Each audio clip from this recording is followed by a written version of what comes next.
Travel is more than just getting away from the daily routine. It's about having time. Time to relax, refresh, and unwind. Time to be spontaneous with no agenda and just play. Time to experience the thrill of something new. Why don't we take more time to step away from the screens and truly connect with the ones we love?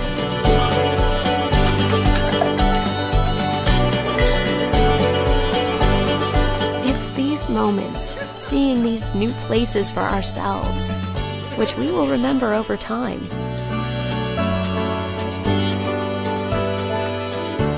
Slow down. Take some time. And plan your trip to experience Franklin, Tennessee for yourself.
Hey, pal, feeling blue, don't know what to do. Hey, pal, I mean you, yeah, come here and kill the president. Ladies and gentlemen, the original proprietor in the 1991 production of Assassins, Mr. William Parry. How are you, Bill? Great to see you, Patrick. Good to see you too, my friend. Oh my gosh, it's so exciting. Thank you for being here. Thank you for doing our little opening, and we will see you in a little bit. Indeed. All right. Good evening, ladies and gentlemen. Welcome to Studio Tenn Talks. My name is Patrick Cassidy, and I'm the artistic director for Studio Tenn Theater Company here in Franklin, Tennessee. I want to thank all our sponsors, Mr. Jim and Trish Monroe, Mr. Danny and Teresa Anderson, and our presenting sponsor, Visit Franklin. I want to say also in advance that due to the limited amount of people that StreamYard, our live stream platform, allows at one time, we could not have the entire cast on the show, but that they are just as much a part of the 1991 company. Tonight, we have a very special show. 30 years ago, Stephen Sondheim and John Weidman's musical Assassins opened at Playwrights Horizons in New York City. I was fortunate enough to play the part of the balladeer in an incredible production. The show was controversial, frightening, shockingly funny, and deeply thought-provoking. Our conversation begins with music and lyrics by Mr. Stephen Sondheim and book by Mr. John Weidman. Hello, guys. Welcome, Steve. Hi, Patrick. Hi, John. Hi, Patrick. So great to have you both here. I am beyond excited, and thank you for doing this. First of all, how are you both in New York? And everyone's safe and healthy? I'm in Connecticut. Oh, you are? Yeah, right. So I am safe and healthy. Good. I'm in New York. I'm doing fine. I've had both my Moderna shots, and so I'm feeling frisky. I had 2 Pfizer shots, so I'm feeling tired. Well, guys, this we want to talk about. I want to talk about everything, but I have questions, and I want you guys to take as much time and elaborate and give me the. And let's start at the beginning. I mean, I have an idea of the genesis of Assassins, but could you tell sort of our audience how this all got started? I was serving on a small committee for that Stuart Ostrow, the producer, had formed to encourage new musicals, to read new untried musicals. And I was on this sort of jury of 4 or 5 writers. And I saw one of the plays on the table just had a title on the top, said Assassins.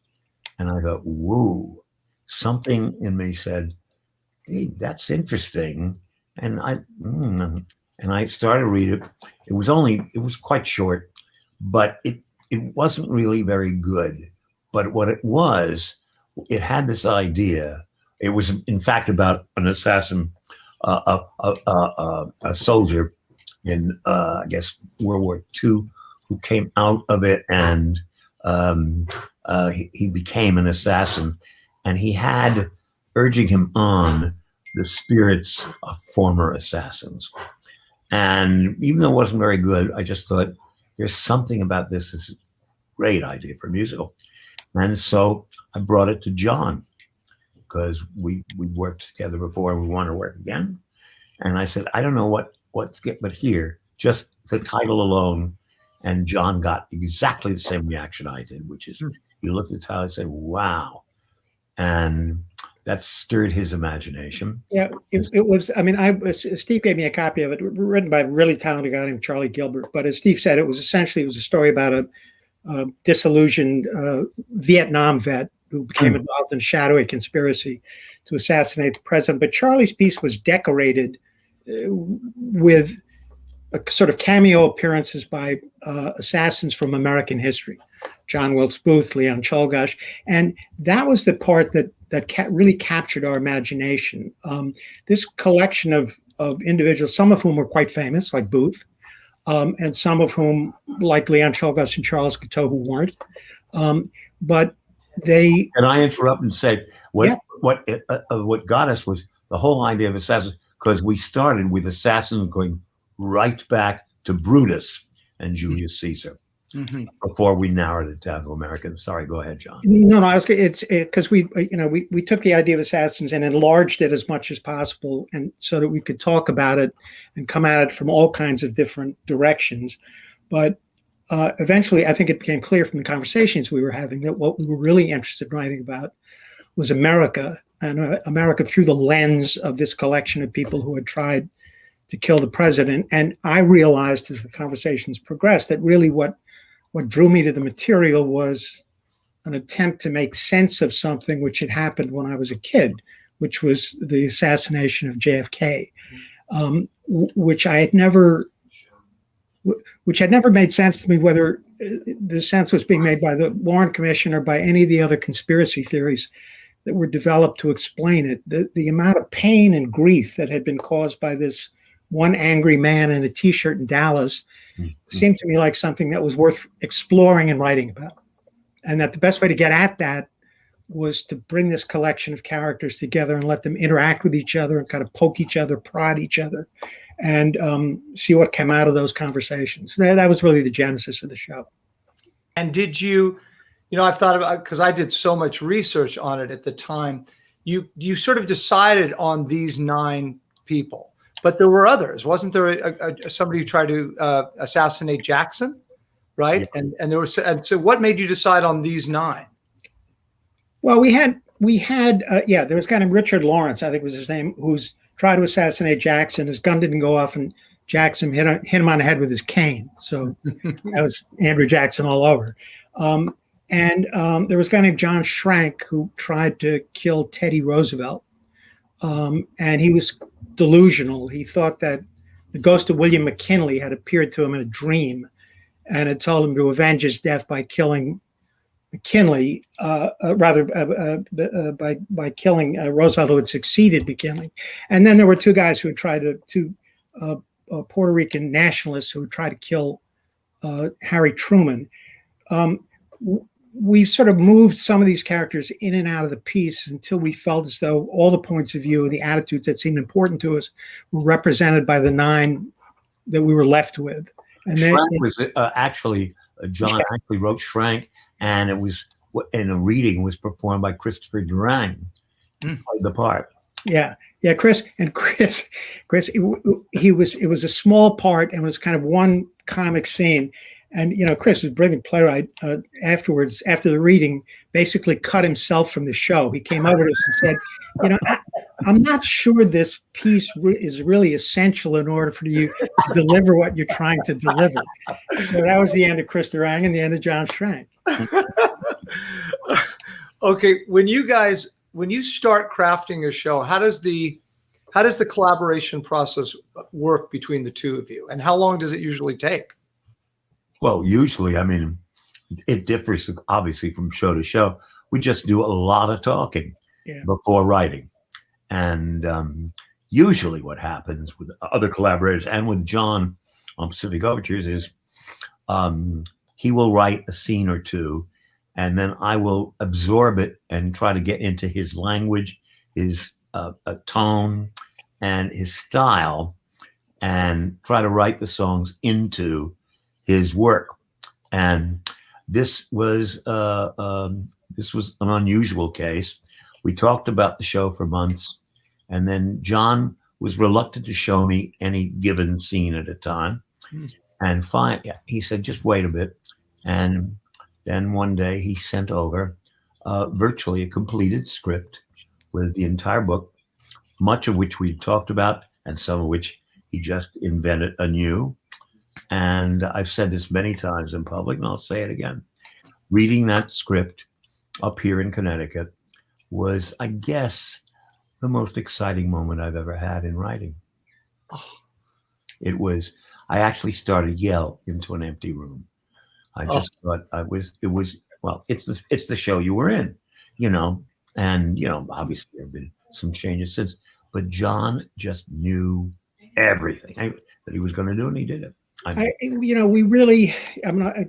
feel like Steve and I both sort of hit a vein, and we hit the same vein with this material. One of the things that pleases me about the finished product is that it really feels like it's all flowed from one pen. And I mean, not just the language. I mean, the scenes, the lyrics, the music, all feel like they were created by the same person. And that really was a function. In fact, Steve has referred to it, but we talked for a long time before either one of us went away to write anything. Months. I mean, and because, by the time we did sit down to write, the conversations had reached a point where we knew what we wanted to do, and we had already evolved this odd form for the piece that was driven by the content. It was not the decision, let's write something that has an unconventional form. The unconventional form was a function of what we were writing about, but we needed to arrive at that point before any of the writing could really begin. I mean, let me just speak that for 1 second. I mean, the conventional wisdom about these characters when we were writing the piece was that they all existed somehow outside the American experience. They were nuts. And there was nothing to be learned by looking at them as a group, because they had nothing common with each other, nothing in common, certainly with, for example, the three of us on the screen. But we thought if we put them together and let them talk to each other, despite the individual motives they had all articulated for what they did, this wide variety of motives, that maybe some common grievance would emerge. And as Steve and I talked more and more, we honed in on what we thought that was. And when we had a sense of that, then we could separate and really start writing. And when did the whole idea of doing it as a review and sort of not a conventional musical come to be?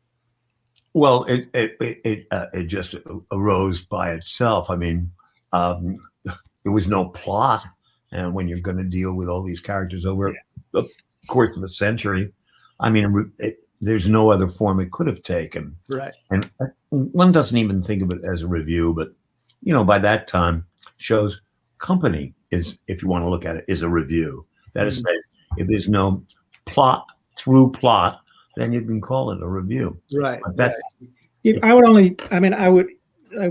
only add to that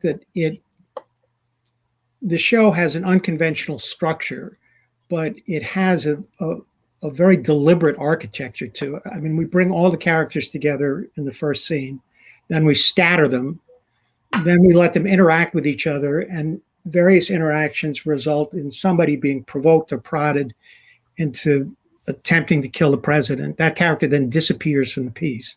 When everybody's worked their way through that process, then they all come back together in the middle of the show, discover that they've got something in common, and then they go off to Texas. So it looks like a review.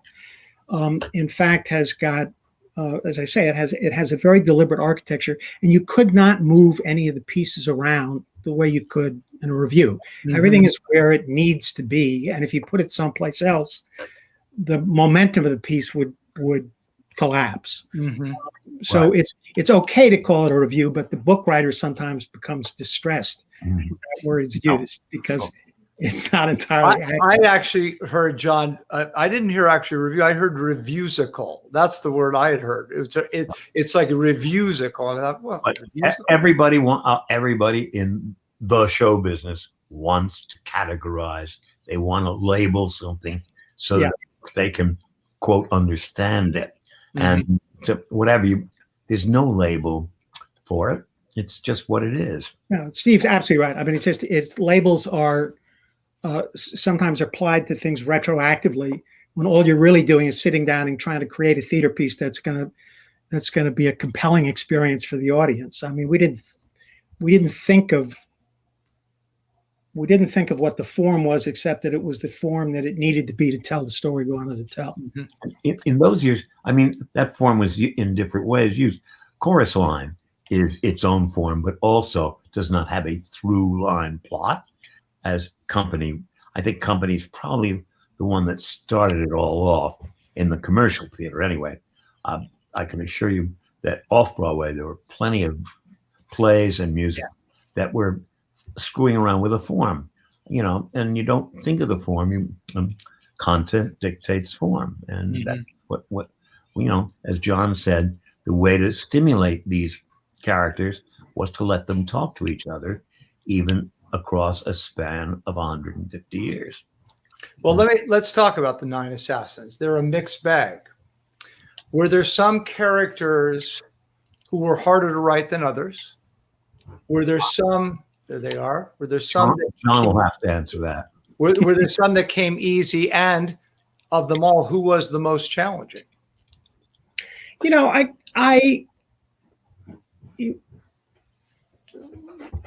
I'm trying to figure out. My guess is that they're all equal. John knew them somehow.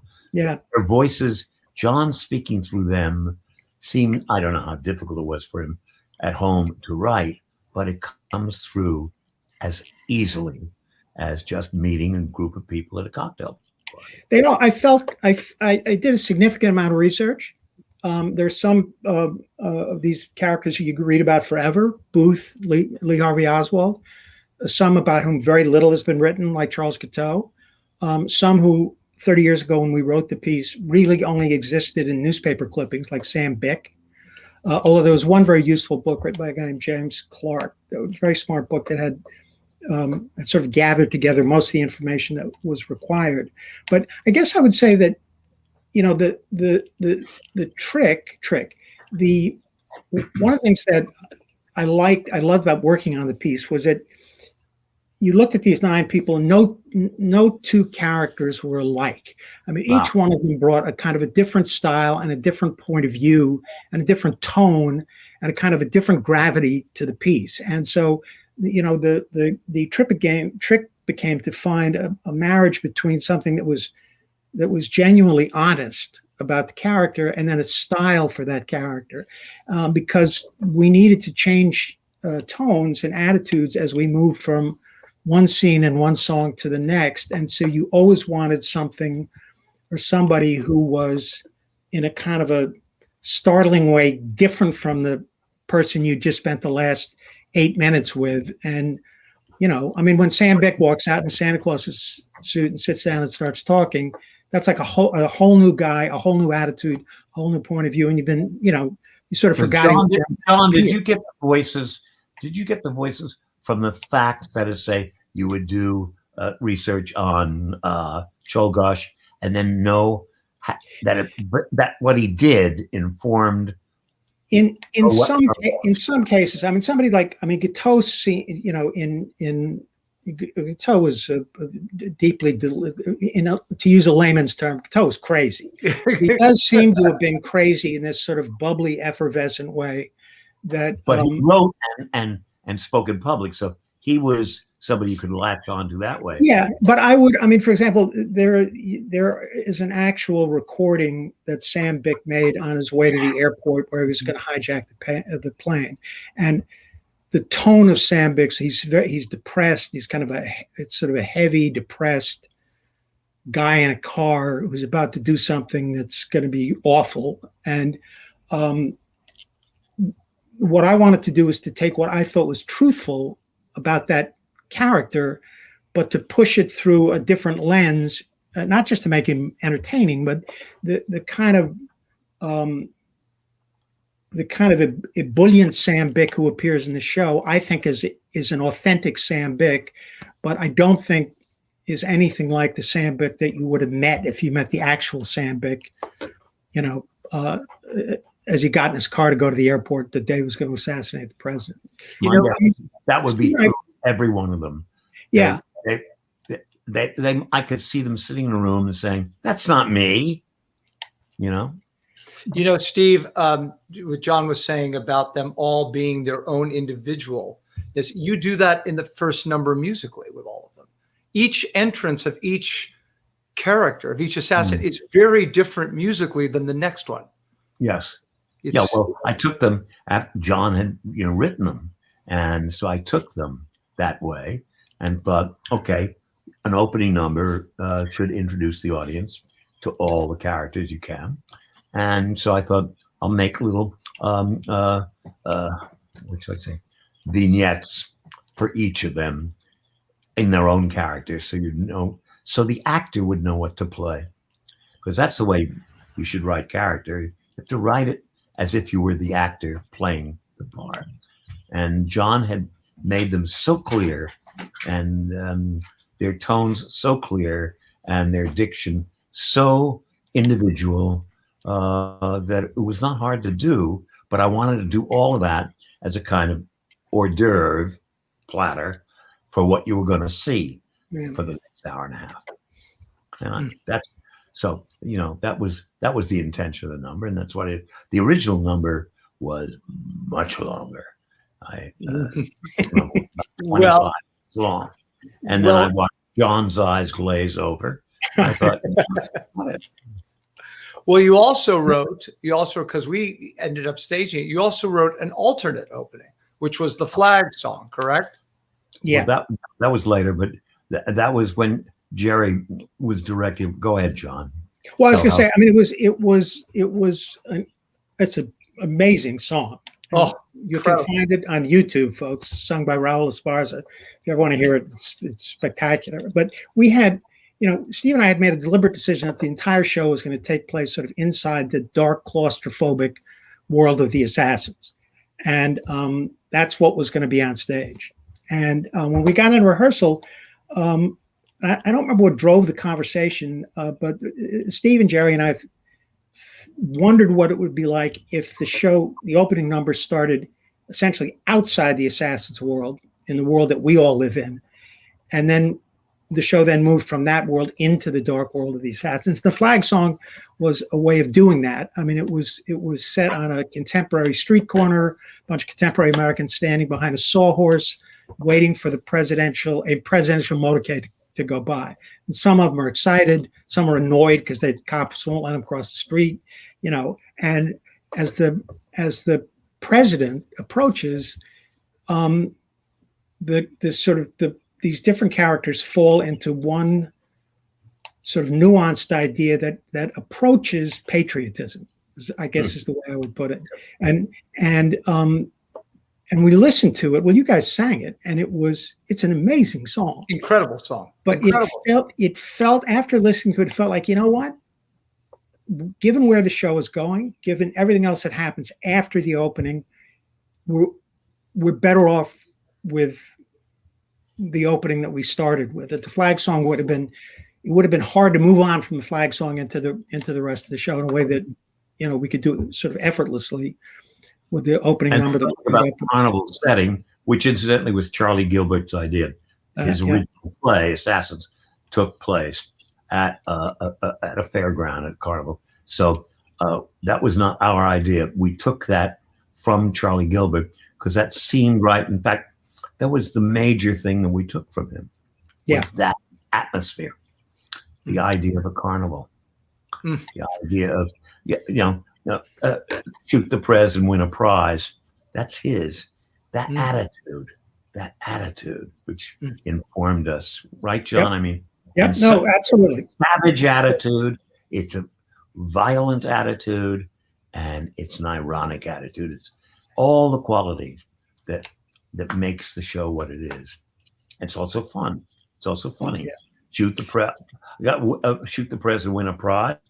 Hello. It's all in that phrase. Yeah. If you were writing Assassins today, what would you change, or what would stay the same? Well, we'd make it very sentimental, and it could be a hit. And there's the old thing about Lincoln's doctor's dog. That was some producer said the way to get a hit is everybody loves Lincoln, everybody loves doctors, everybody loves dogs. So let's call the show Lincoln's Doctor's Dog. maybe we would do that. We would. No, the answer, of course, Patrick, is I wouldn't change it. This, of all the shows I've written, this is the one that comes closest to what I would call perfection, meaning exactly what the authors wanted.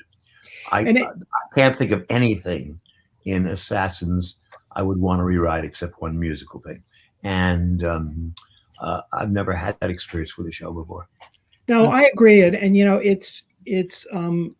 it was written at a very specific moment in the country's history. Well, all moments are specific moments, but we were writing at the end of 8 years of Ronald Reagan and kind of in the middle of 4 years of George H.W. Bush, and whatever the cultural surround was at the time got poured into what we wrote. I've wondered over the course of the last 30 years how the show would be received by audiences as the country evolved.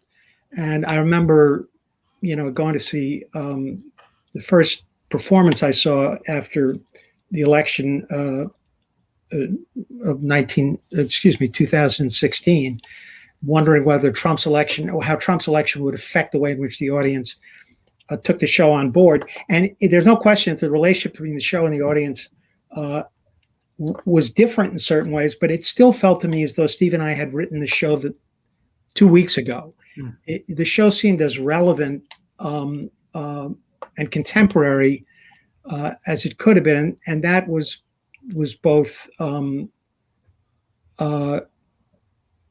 It was great to see that it has survived in that way, and that it still engages audiences in that way.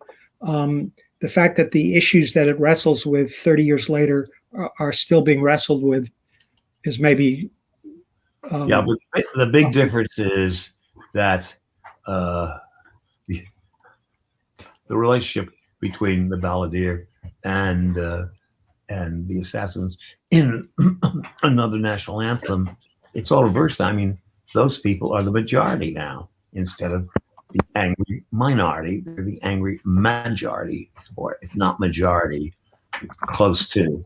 And that's the big difference. That's what we would have to deal with, is what is the attitude of the Assassins as opposed to the public. Oh, I'm fumbling here, but I think but it is. It's it in terms of the characters we created and the ideas that we were pouring into the show, I felt like I think one of the reasons we're so satisfied with the way it came out is because it was a sort of a perfect fit with the period of time in which we were writing it. I have no idea, if Steve stumbled over Charlie Gilbert's show today and we had a conversation about it, would we want to write the show at all? I doubt it. And if we did, it would probably come from a different place and be a different show. It is what it is. What is, Steve, and at what point in the writing process of the show, what is another national anthem? Tell our audience, when did you write, what is it in the show? What does it mean to the show? You'd have to know sort of the whole show and what leads to it. It is the culmination of all the grievances of the assassins and their individual grievances. Are what the numbers are about until that moment.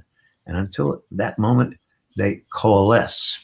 And the balladeer, who represents the optimistic part of the American democracy and the fact that it always fixes itself, they attack and they say, nonsense. That's not what happens. So, I mean, I don't know how else to describe, unless whoever is listening, they don't know. They'd have to know the show, because that moment is the climax. It is. It's the structural moment where each of these assassins was articulated a very specific motive for what they did. They suddenly all wind up on stage again together the way they did in the opening number, and they look at each other and go, you know what? I'm a little bit like you, and you're a little bit like me, and we do share a kind of a common grievance. And they then drive Patrick Cassidy, the balladeer, off stage and essentially take over the show, right? Right. Yep. Something Just Broke was added to the show when it was done in London a year after the original production, and for me, it is the most emotional song in the show. And it was, and I was writing it. We thought the show was going to transfer to Broadway. The Schuberts had sort of not promised us, but indicated they would like to take it to Broadway. And we felt that we needed a song or an expression of the grief that everybody in America feels when particularly a beloved president is shot, but the whole idea of the disruption of society. And so I started to write this song, and then Schubert's decided not to take it to Broadway. So I let it go. And then when Sam Mendes came to direct it for London, he said, I'd love to include that song. So I finished it. And I mean, but it was always intended in the very first production, because it seemed to be an emotional moment that the show needed, or not needed, but we owed it to our country and everybody to say something about it. It comes immediately after the Kennedy assassination, the event of it on stage, and particularly for people who lived through that, it's an enormously painful and powerful moment in the show, and in the production of Playwrights, we went immediately to a reprise of the assassins singing the opening number, but to give the audience a chance to sort of having inhaled the Kennedy assassination, then to exhale in this number their own emotional memories of what that experience had been like, seemed like it put the relationship between the audience and the show in kind of exactly the right place. So we occasionally people want to do the show without it. We get requests for that, and the answer is always no. I mean, it's now as important a part of the show as anything else that's in the score. And John, I think it's not just in response to the Kennedy assassination, but in response to all the presidential assassinations. Yeah. Yes, of course. Yeah, well, I mean, one of the things that was astonishing for me to discover was that the national response to, for example, Garfield's assassination, even though he'd only been president for about 20 minutes, was just as enormous as the response to, well, not quite, but I mean, it was the response to the Kennedy assassination and the Lincoln assassination and the Garfield assassination had much more in common in terms of the emotions that were stirred up than not.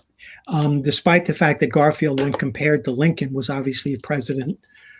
He had not been president long enough to presumably have stirred up that kind of response. But when the president is attacked, we don't have a king, we don't have a queen. We've got one national symbol, and I'll never forget, how I responded in the moment to Kennedy's being killed in Dallas. Particularly Kennedy being somebody one admires. Yeah. That's I don't know what the country thought of Garfield, but I do know what the country thought of Lincoln and Kennedy. Yeah. Does it feel to you as if the song is connected to other traumatic national events, like say 9/11 or the insurrection at the Capitol on January 6th? Well, of course, at the time I was writing the song, it was just about what we were writing. So, I can't answer that. I'm sort of not going to answer it either. I mean, the quick answer is no, for the reasons I just discussed, the attack on a president, on the sort of national symbol of who we are, who we like to think we are, has a particular quality to it, which is different from, what we all saw on our television screens on January 6th, which is a horrifying event, but a horrifying event of a very different kind. Mm-hmm. Right. Well, I keep thinking of that lyric, "Something just broke," and for me, because I was so young when the Kennedy assassination, although from my family and people that I know how it affected them, but it feels like something just broke. 9/11 felt like something just broke. On January 6th, it felt like something just broke. That's exactly right. Yes. Exactly In fact, something did just break. It's just a feeling. Something broke. Something did break when Kennedy got assassinated. Something did break when Lincoln got assassinated. Yeah. Something certainly broke on January 6th. Absolutely. I want to bring on the director of the 1991 production of Assassins. He is an incredible director. I know he's friends with both of you, and we are honored to have him here. Please welcome Mr. Jerry Zaks. Yay, Jerry Zaks. Hey, Jerry. Bravo, bravo. Can you hear us? Hi. Have you been listening? Guys. Are you there, Jerry? Because we just see a still. Yeah, I can hear you. Yes, there he is. Oh, there you are. Totally There he is. So, Am I okay. So moving. this. Okay. All right. Hi, guys. Fantastic. Hello. Have you been listening? Fantastic. Have you been listening, Jerry? Conversation. Thank you, guys. That was. Hello. We're To all getting you you, cut. yes. Now we're getting you. Yeah. Change the blocking. You have to change the blocking, Jerry. I have. Okay. What's happening? Am I? So Jerry, first of all, so you got to hear in the waiting room what we were talking about and all that good stuff. Oh, he's freezing. Yep. Did you move, Jerry, to somewhere else? Can you hear us? Well, let me. Get close to your router, wherever your router is. It's the best place to get to, so it doesn't I'm going to lag. move right now so that hopefully I don't freeze. Here, is this any better?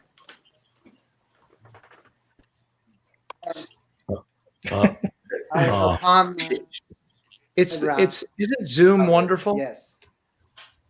Um, How's that? I can hear you. You're still moving around. Very near We my can hear you. router. Okay. Yes, Hearing is what counts. yes. Okay. So Jerry, I'm going to throw I'm so throw a sorry. question. That's okay. Okay. That's okay. I'm going to show a picture, you guys. There you all are. Do you remember this? Do you remember this, Steve? This was during the recording.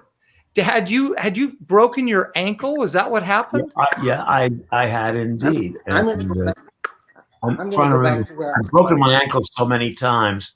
I don't know what. I can't remember which one this was. But yeah, I certainly had broken something, and I broke my ankle, and that's I remember so clearly. It was so frustrating because I know you wanted to come in and out of the booth, but you were sort of having to elevate your leg. It was terrible, but the recording is good. Still a good recording. Yeah. Oh, it's a great recording. Jerry, do we have you now? I think we do. It's still freezing. There he goes. I think so, my dears. I'm just always set up.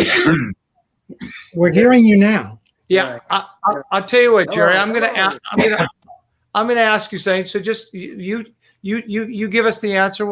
I'm sure we'll hear you audible, if not visually. Like all of us, and I'm referring to myself and the actors and everybody else that was associated with this show, to get to do a Sondheim Weidman show for the first time, what was the experience like for you as a director, and what was it like for you as a person?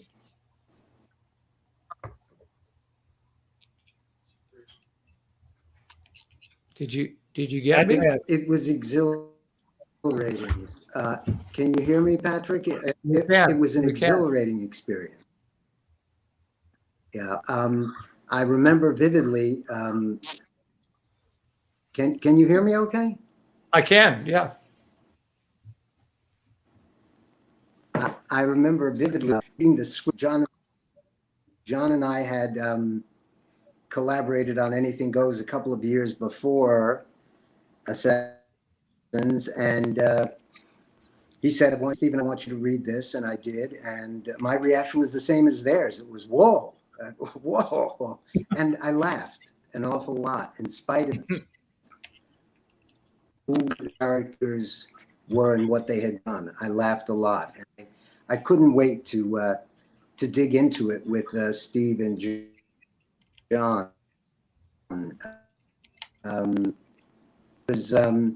But that Steve and John for poetry, I took care of the plumbing, and by that I mean I worked to make sure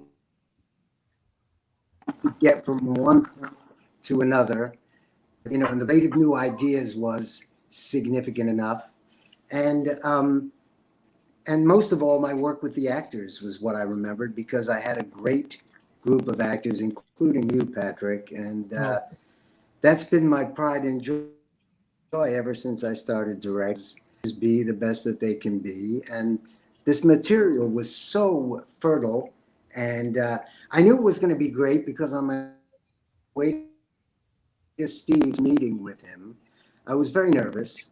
I didn't know Steve, and I was excited, and I got to his home. I took a breath, and before I went upstairs, a pigeon shit on my shoulder. I worked with that pigeon, and then I knew it was going to be very.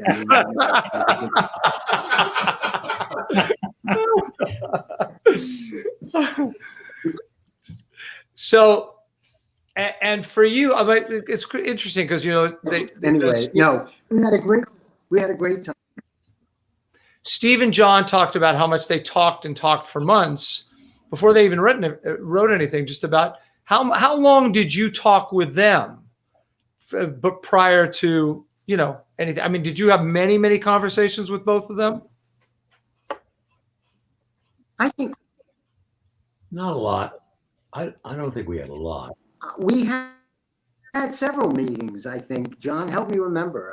No, we did. I mean, not a lot. Was it after rehearsal started, John? I think before. I mean, the main thing I think is that I don't think. I mean, I'd worked with Jerry really successfully on Anything Goes, and we had a terrific relationship. What I don't think happened, I don't remember there being a lot of rewriting that came out of the meetings that Steve and Jerry and I had together before we went into rehearsal. My memory is that what Steve had written and what I had written was basically what we went into the rehearsal room with, and then we started, cutting and trimming and futzing the way you do. But I don't remember, Jerry, leaving a meeting with you and going home and replacing a scene with a new scene. I think it kind of was what it was. But I'm talking more slowly because I don't trust what I'm saying. What about the period we had a reading? Remember, we had a reading around the table. Several. Several? I only remember I think that one. I think it's. Whoop. We lost you again, Jerry. Yeah, we had at least one reading before Jerry became involved, but that was just for you and me, Steve. And then, we had a reading, and then there was a long left. Jerry Zaks, who was frozen in the lower left-hand corner of your screen, had something else that he had to direct, something that was more important than our show. So we waited. It was a period of about 6 months, I think, while we waited for Jerry, and then boom, we went into rehearsal. We've lost Jerry. We're trying to get him back. I'm gonna pose this question to the both of you, and I want Jerry to weigh in on it as well. So the role of the balladeer has been conceptualized in two different ways. One, sort of the everyman, this is in 2004, the everyman storyteller who later becomes Lee Harvey Oswald.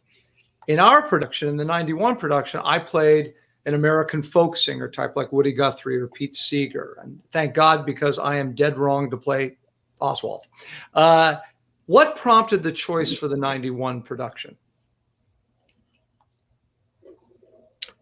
I think the idea that the same actor would play Oswald in the balladeer is an idea that's sort of floated around the show for 30 years. And sometimes in production, it wasn't our idea, and it was not. It certainly was not initially our idea. I'm against it. Yeah, I mean, and because I think one of our concerns initially was that it would appear to mean too much. In other words, it would seem to mean that the balladeer, having been driven off stage, would instantly be converted into a potential assassin, and that would have, as I said, that was not our intention, and we didn't want to necessarily suggest that. But sometimes, it does provide a kind of continuity between the part of the show that precedes something, another national anthem, and then the last scene. But it's excuse me, John, did we ever even consider that until after the show? I don't remember even talking about it. I don't think in Jerry's production we did consider it. No, I don't think it was part of the conversation with Jerry. No. Do you remember, Jerry? No, it wasn't. Yeah, that's no. I don't think we ever had that conversation, John. Yeah, I thought it was a choice of subsequent. In fact, I wish I'd had that. Yeah. Well, as I said, I thank you so much, because I would have never been able to play Oswald, not a chance. I want to add to this. In our heads, they're, I wouldn't say polar opposites, but they're nothing to do with each other. Right. I want to add to this group. Paul Gemignani has been longtime conductor and musical director for you, Steve, for so long. And Michael Starobin, who did the orchestrations for Sunday in the Park and then Assassins. Here they are, Mr. Gemignani and Mr. Starobin. Hi, guys. Hey, how's everyone doing? Hello, Michael. Hi, guys. Hi there. Hey. So, Paul, for you first, tell me, how long have you worked with Steve together, and what was the first show you did with Steve? Anything goes. No. There they are. So, first show I ever did with Steve was A Little Night Music. No, all right, yes. Wait a minute, was Follies before that? Yeah, Follies. Paul was the drummer. That's right. Drummer in Follies. Michael Bennett staging is by himself. He wanted to stage things. He needed a drummer. And I can't remember, I don't know, in fact, how Paul came to be that guy. But anyway, I came in rehearsal, and there was this guy, and Michael. Pardon? The musical director at the time for Follies was Hal Hastings, and he called me. I was on the road conducting Zorba. And he said, "You come back to New York," and I said, "For what?" And he said, "To play drums." And I said, "I'm not coming back to play drums when I conduct." You meet everybody you'll ever want to meet in show business. Who the hell is that? Could be that. And I said, "Well, there's Michael Bennett." I didn't know who that was. Steve Sondheim. I didn't know who that was because I wasn't from that world. I was from the classical music world that, by accident, through jazz and other. But Paul, hadn't you been in a pit of a musical when this happened? Weren't you in the pit of, some musical? This was the first time. No. I was in San Francisco with Zorba, and he said, "Come back. You need to do this. You need to do this." I was conducting the show.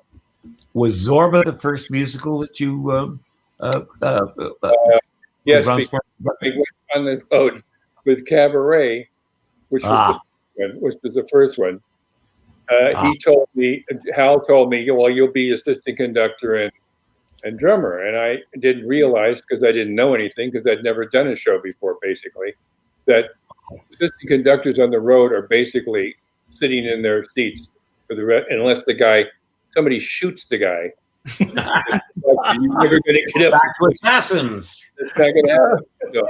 So anyway, I was conducting Zorba, and I thought about it for a whole weekend and asked a bunch of my musical friends at the time, "Do you think I should make this move? Because I'm conducting now. I'm back home. I don't have to go back to New York." And they said, "You're out of your mind. What are you kidding me?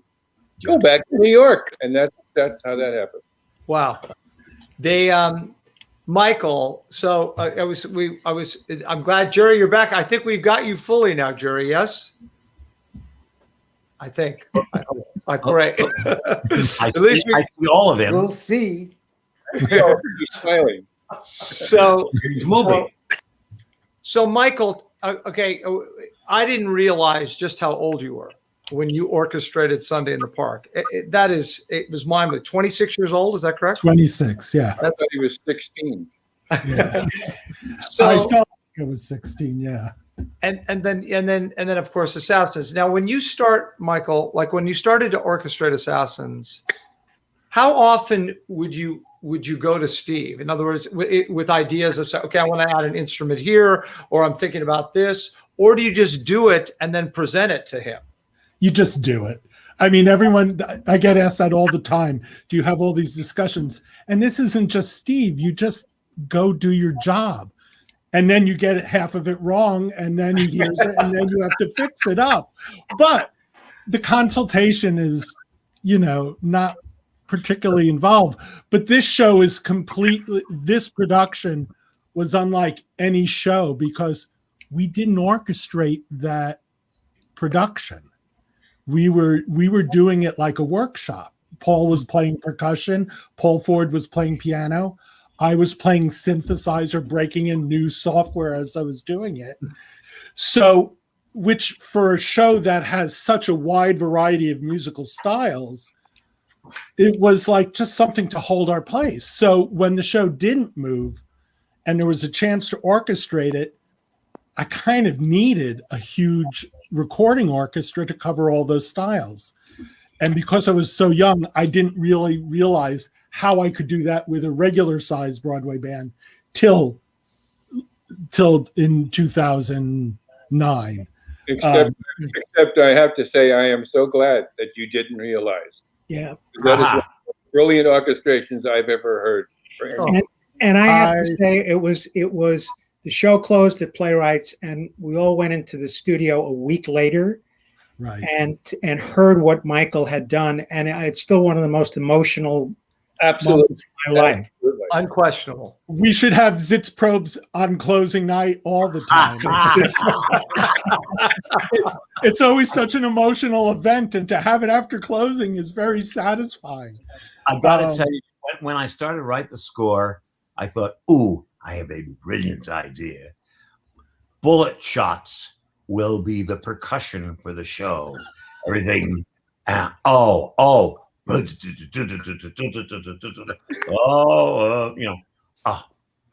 So thank God. Well, I have to say, and this is my experience in working with Paul, is the only bad thing about Paul being a conductor is that he's such an imaginative drummer. And the beats he brought to Assassins, like at the, the drum pattern he brought to the end of the closing number and to the end of Another National Anthem, are just brilliant, that bring that military presidential feel to it. And I've seen his influence that way with percussion on Jonathan's scores as well.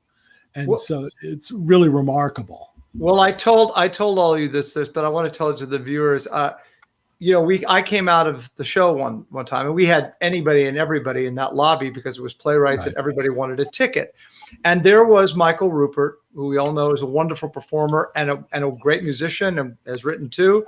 His show, Paul said that he was literally like in awe, like this. He was like, and I said, Michael, what did you think? Did you like the show? He said, yeah, but do you know who your band is? Because with you, Michael, playing every synthesizer, as you said, putting together, and of course, Paul Ford, brilliant on the piano, and then our conductor, musical director playing drums and cueing me when I wasn't coming in. Extraordinary. Paul, what is easier to conduct? And I'm serious. What is easier? A Sondheim, there you are in the studio. There you are, Michael. What is a Sondheim Carnegie Hall celebration, which we got to do together with an entire orchestra, or just the three of you and a bunch of assassins flailing guns on stage? Well, the thing about the bar mitzvah boys, which we call ourselves, that's what we call ourselves. I'm sorry. Is that, all three of us are the kind of musicians, even though Paul Ford could not play jazz if you shot him up. We all understand, respect, and enjoy improvisation. The way we're dealing with. And this is the difference in scores. I mean, some scores you can sleep through as a conductor.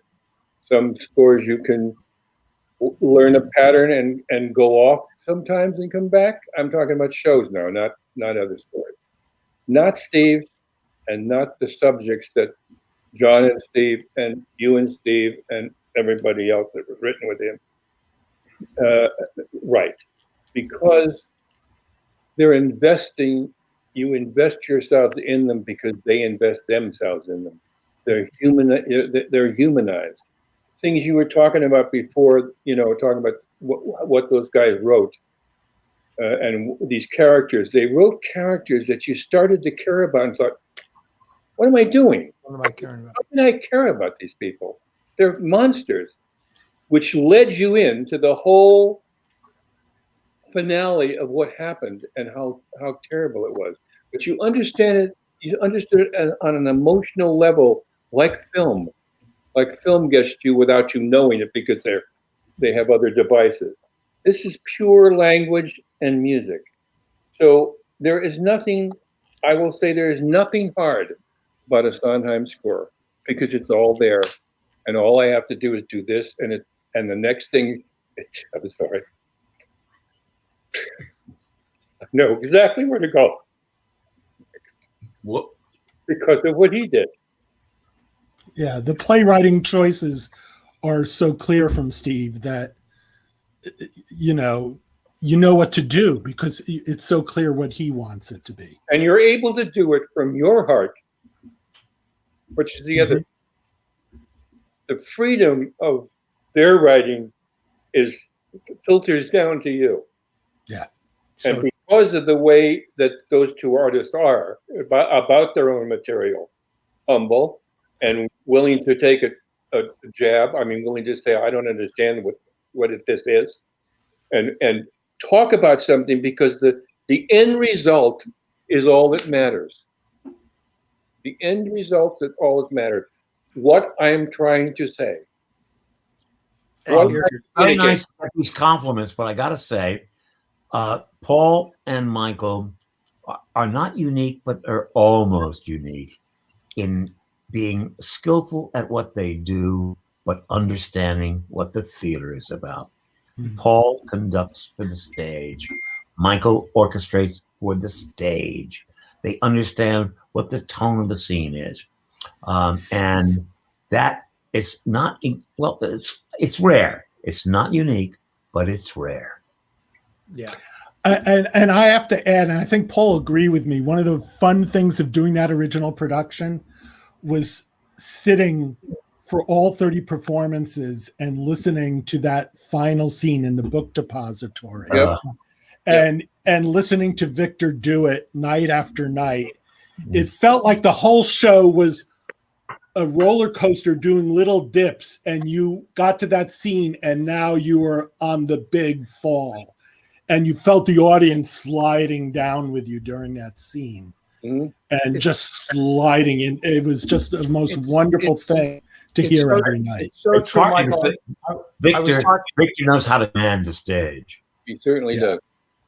I was going to tell you, I was talking with Jerry before during the tech, and the most incredible thing about that album, which is, let's see, it's over there, that one, there's the book. But about that album is that we put the November 22nd scene on that album. Yeah. And it is extraordinary to listen to, you know, and as Michael said, to get to hear it every night. No, I mean, I have to tell you, I mean, I felt so fortunate that the amount of music left a space on a CD that had to be filled. And I think it was Jay Zaks. I mean, I think it was Jay Zaks who produced the album, who suggested that the last scene be recorded. Am I right, guys? Does anybody remember? Yep. Well, I don't know if it was his suggestion, but in fact, I thought it was all of us sitting together saying, let's do that. Let's. But he did it beautifully. I mean, it sounds like a radio play. I mean, it sounds like part of a music. As a friend of mine said, yeah, that's the 11 o'clock number. Yep. And I have and will continue. You can listen to it time and time again. In fact, if anybody doesn't know the show, just all you have to do is listen to that scene. The idea, John, this is a thing for you too, because I've never asked you, where did the idea come up with that Oswald is there in this Texas School Book Depository, and he's about to put a gun to his head, and all of a sudden, John Wilkes Booth. How did that come out? We had, you know, I'm going to go right back to what we were talking about before, how much talking Steve and I did before we separated and started writing. We knew the show had to go to Texas. We knew these people were going to come together as a kind of recognize a similar grievance in each other, and they were going to band together and go to Texas to recruit their next and most important member. But we didn't know what the scene was going to be. We knew they were going to arrive, but they obviously needed to persuade Oswald to do what he did. And I remember sitting around with Steve forever talking about what would start the scene, what would start the scene. And I remember Steve saying sort of lazily one afternoon, well, what if Oswald went there to kill himself? And that was the penny drop. And then you know, then we had the scene.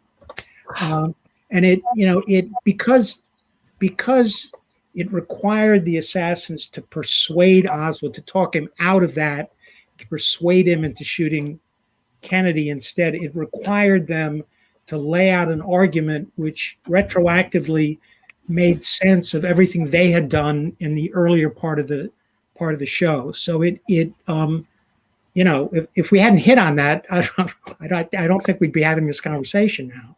But when we did, it was like, oh yeah, that's because what Michael described is what we wanted to have happen when, you know, we came out of another national anthem, and here we go, down we go into Dallas, Texas. And there would be nights. I mean, I remember from being in the theater when people realized they'd forgotten about Oswald, and they realized the show was going to go to Dallas, and they would gasp. That happened on most nights. There was a gasp when the lights came up, and there was this guy in a book repository, and he went, because prior to that is, it's fascinating history, isn't it? Oh goodness, oh great. Suddenly it was in their laps. And when you're doing a show, you feel the audience a great deal, especially I have my back to them most of the time. You feel where they're going, and you can sort of, what do I want to say? I don't want to say time the show, but pace the show. It makes them go someplace if you want to, if you feel that. I would like to add a piece of information that most of you probably may not know, except John, which is that we started it originally. It began in the depository. You saw that last scene was the first scene. Well, we never wrote it. I mean, it's something we talked about. Pardon? Yeah, we never wrote that and then thought there was a better idea, but it was, like everything else, it was part of our earliest conversations. Wow. Yeah, but the idea that he came in, but I'm talking about the books now, John, is what I wanted to tell everybody. And the books are the biographies, among the books, are the biographies of the assassins. So suddenly, as Oswald is looking at a stack, a book will fall, and behind it will be John Wilkes Booth. And so the show sprang out of that. And we showed it to Jim Lapine. He said, don't give it away at the beginning. And I just wanted to add that, John. I just have to do it. We remember things slightly differently. I remember talking to Jim about the best way to start the show, but we never wrote that. I never wrote that scene. I mean, it was something. No, we just talked about it. Yeah, yeah. Outlined. You had it. It was an idea, and this is for all of you, and I want you to chime in. If the show opened today, Jerry, I hope you can hear us. I'm so sorry you're having technical difficulty. I'm so sorry you are, but if you can hear us, please chime in. If the show opened today, no worries. How do you think it would be received versus 1991? Oh, you can't tell those things. There's no way to tell it. I mean, it's a known object now. Yeah. There's nothing startlingly new about it. So, I have no idea. I do remember the production that didn't happen. The one around a little bit after 9/11, where because there was a plane crash in the New York area, everyone got frightened about seeing the show happen. So I do think the productions of this show, whether they occur or not, are very influenced by the political environment. If this show were to appear in the first time during the Trump era, boy, what kind of reaction would that have been? Well, I want to throw that back up on the screen. Remember when we did ours, the Gulf War broke out. Right. Mm-hmm. And I remember so vividly being in the theater because those first few weeks of previews, it was hysterical laughter and in the theater. And then the Gulf War broke out and you could hear a pin drop in that theater. Whoa, yeah. It was a very different experience because of where the country was at that moment. I want to say pretentiously, the show is always contemporary. I think it's always of today. I think it's always dateless. Do you think, and again, for all of you, people have always sought notoriety. It's much more difficult, we know, to get to a president today. In fact, the last presidential assassination attempt that we're aware of was Ronald Reagan, which is in the show. Right. Have assassination attempts, because it's so difficult to get to the president, do you think assassination attempts have been replaced by social media stunts, or even at the worst, school shootings? I'd like to speak first to that. I think that, one of the things, because I feel like this drifts into an area that I'm not comfortable with. One of the things I've always resisted is explaining the show in any way. I think the show needs to explain itself. Particularly when it's reduced to notoriety. Yeah, that's the reductio ad absurdum that all the commentators say. It's about this group of people and they wanted to be famous. No, that's not what it's about. I mean, yeah, or it's about that and a whole bunch of other nuanced things as well. So that, I would leave it to somebody else to answer that question, Patrick. I certainly wouldn't want to try and answer it myself. There was a recent article written that Theater Mania, very recent, posted entitled, "Another National Anthem. What Assassins Tells Us About the American Identity." No, I don't want to hear the rest of the sentence. I don't want Okay. Well, sorry, Patrick, go ahead. Okay, so what Assassins tells us about the American identity. 3 decades after the original production closed, Assassins is more relevant than ever. Do you believe that? Relevant is one of those words that makes me go up the chimney. That's every commentator on the theater in movies say, this show is so relevant. This movie is so relevant. Every movie and every show is relevant. Well, don't they understand that's what art is about? Anyway. The only thing I would add to that is I do think that the show that we were wrestling with issues 30 years ago that the country continues to wrestle with. And in that sense, an audience for a performance of the show now is going to be, I think, they're not going to be responding to the show as if it's 30 years old and dated. They're going to be responding to the same kind of issues that, the country is trying to figure out now that it was trying to figure out 30 years ago. I think the number that, I don't want to use the word relevant now, but the number that speaks for a certain minority that Steve says is becoming a majority in this country is another national anthem. Absolutely. I mean, I look at the lines in that, and that has become crystallized into the people who caused January 6th. Exactly. So that is the march for January 6th. So does it mean more now? I don't know if the show means more, but boy, did the two of them catch that spirit of discontent. Of course. In that number. Yeah. And it's always the winter of our discontent, which is why it's always relevant. And what's frightening now is that the balance between the people who are upset and the people who I'm not going to go on. Right. Well,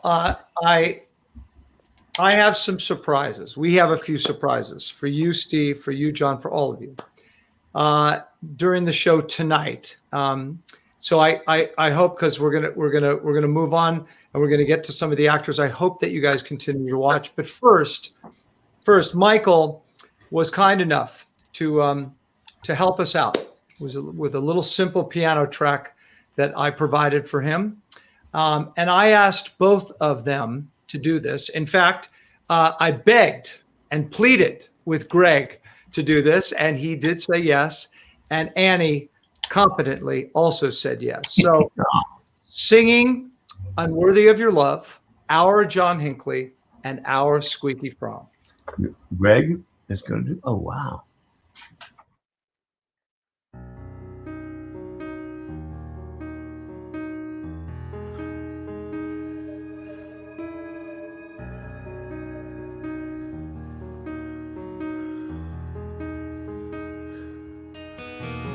I am nothing You are wind and water and sky.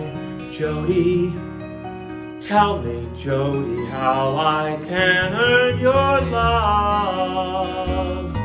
I would swim oceans, I would move mountains, I would do anything for you. What do you want me to do? I am unworthy of your love. Jody, Jody, let me prove worthy of your love. Tell me how I can earn your love, set me free. Then you will turn your love to me. I am nothing.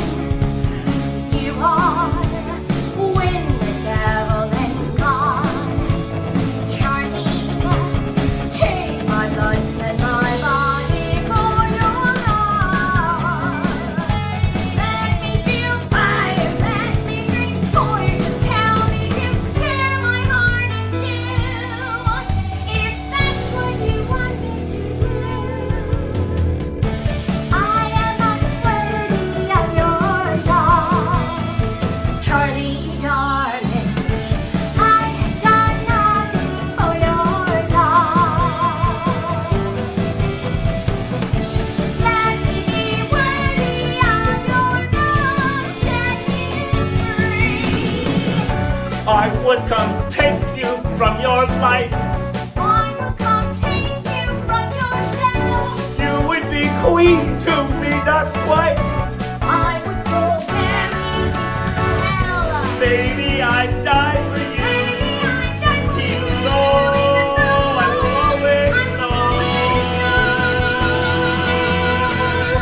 I am unworthy of your love. Jody, darling, let me be worthy of your love. I'll find a way to earn your love. Wait and see. Then you will turn your love to me.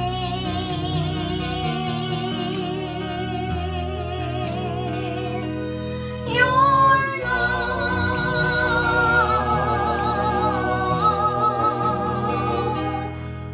to me.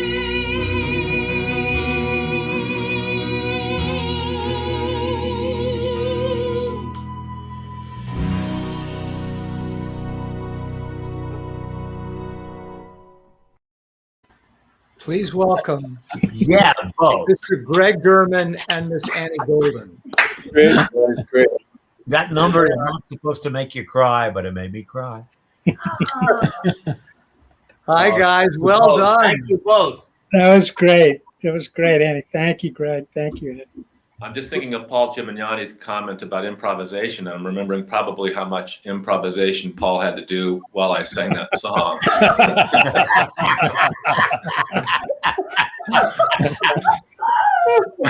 Greg, tell your story because it was such a wonderful story. And I did. I literally had to beg Greg. He was so kind. Tell your story though about when we put the show up and you first sang for Steve. Well, first of all, God, what a thrill it is to see all of you guys have been watching everything you've been saying, and it's just so moving and such great memories of that show. The first time we did a run through, this is my memory. Playwrights, we were in the office building, and there was in this room with all the the people in the theater, the production staff, and so on, and of course the creatives, and it was fluorescent lights, and I was so terrified. And it got to the point we were going to sing our song, Annie and I. And I'm sure you remember I played the guitar in the beginning. And Steve, you were sitting there right in front next to Paul, I believe, by the piano.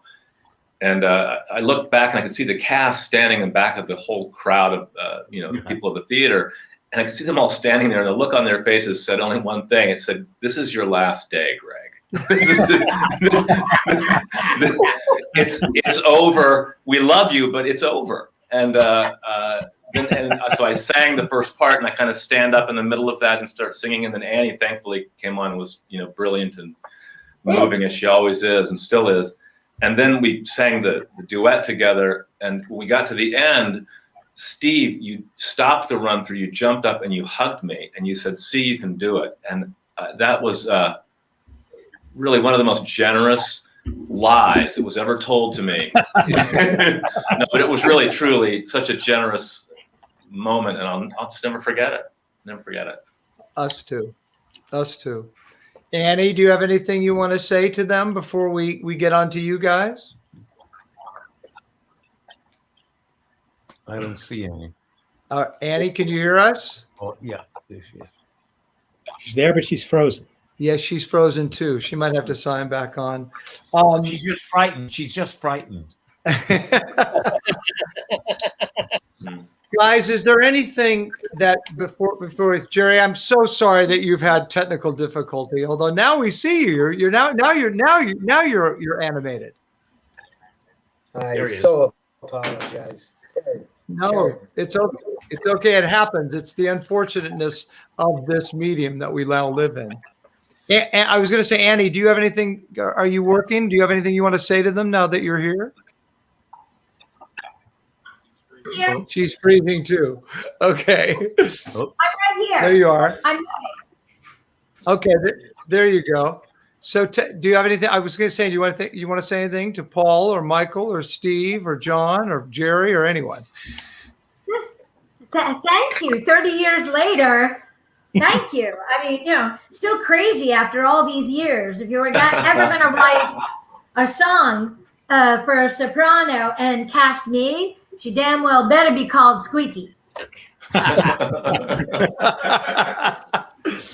Guys, do you have anything before we get to the actors? And like I said, I hope you watch because we have a bunch of other little surprises for you all. Do you have anything that you want to say about the show, about 30 years?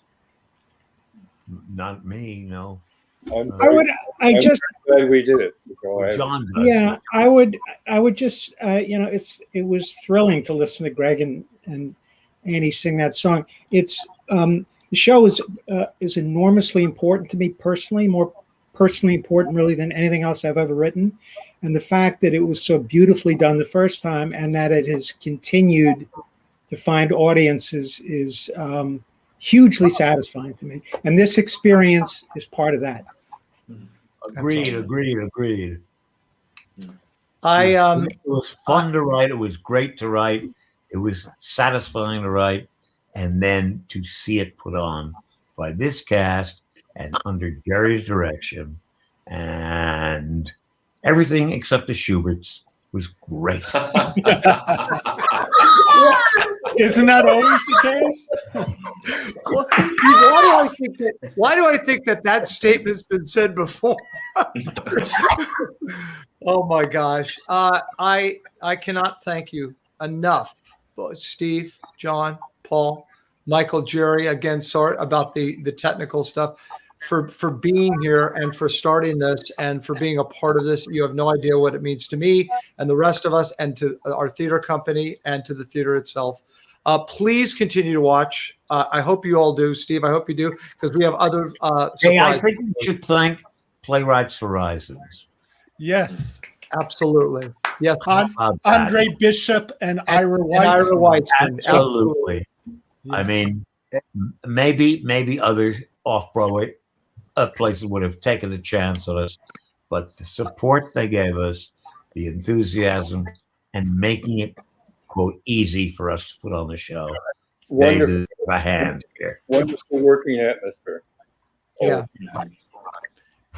Well, I'm going to say goodbye to you guys. Please watch. I have a group of assassins coming on right now to join Greg and Annie and continue. Love to you all. Please stay safe and healthy. Okay. Good to see you guys, John, Steve, Paul, and Michael. Bye, everybody. Thank you, Stephen. Thank you, John. Thank you, Paul. Thank you, Michael. Take care. Wow. So, guys, there we are. There's Mr. William Parry. Welcome back, Bill. Welcome back. Hello. Just had a Here couple we of are. pieces. It's been great. Have you had a good time? Good. Hey, William. So we're Greg, gonna how you doing?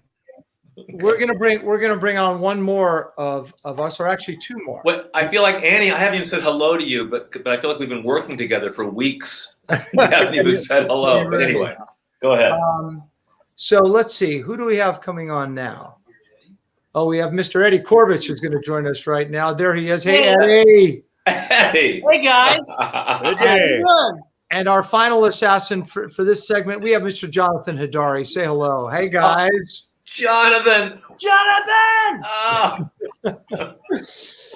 So I'm going to start with you. Jonathan, are you good or you frozen? But I'm glad to see you. There I am. There you are. Good. So I'm okay. You okay? Yeah, you're so far you're good. You're freezing a little bit. We've had a little bit of frozen from time to time, but stay animated, Jonathan. Yeah! Stay animated. All right, so Bill, I'm going to start with you.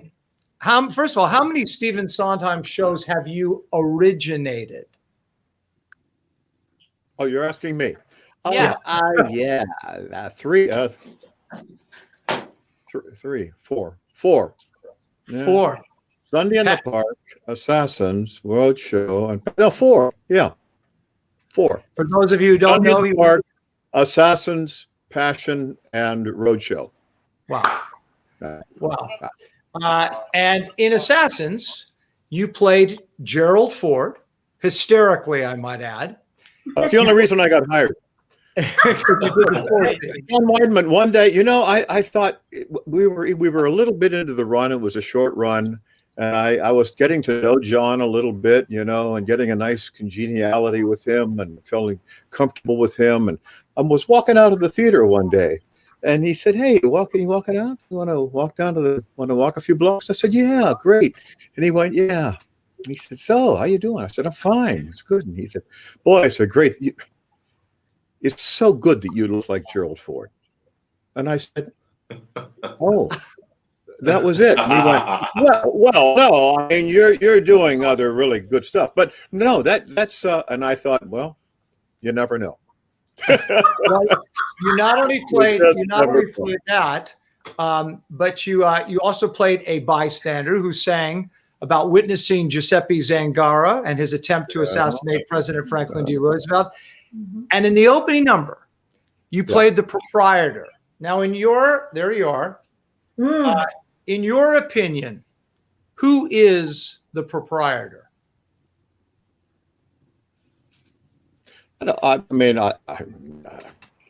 in this show, he is that guy. If you want to expand it, I mean, he's the guy that's he's the guy that's been selling guns to America forever, and just kind of taking people's hand and saying, "Here, do with it what you want. I know you're having a tough time, and I know your day's a little dark and things a little cloudy, but here you go. Maybe it'll put a smile on your face." I don't mean to be glib about it, but I really do think there is that feel to it. And that's the, Steve was talking earlier about irony, and he, he loves to go there, and that's where he lives so wonderfully. It's why his shows have such resonance and live on so well, because they aren't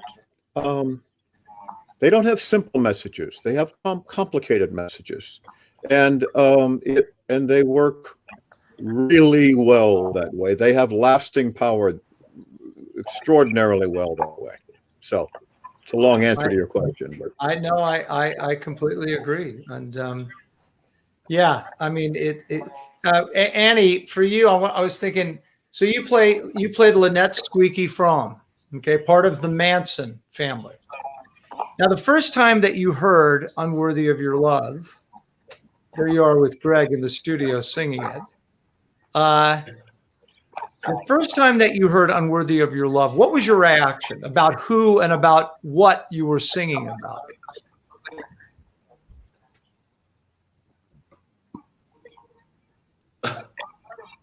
Can you hear us? Or are you just pausing? Yes. I think Annie, we're having trouble hearing you. Annie doesn't process. I had spoken to Stephen about when. Yeah, can you hear me? Yeah, I can hear you now. No, I'm talking. Yep, we can hear you. Hear me? Yep, we can hear you. We can hear you. Oh. For some reason, it's freezing. I don't know why. I've been talking all along. Can you hear me? Yeah, you're coming in and out. We can. Stephen, I don't really listen. I don't, I'm in a band and they write the songs, so I don't really listen. I mean, there is this British singer that I like. She's from operatic to hysterical. Her name is Kate Bush. And then he went away and came back and wrote Unworthy of Your Love. And I said, well, he listened to what I said.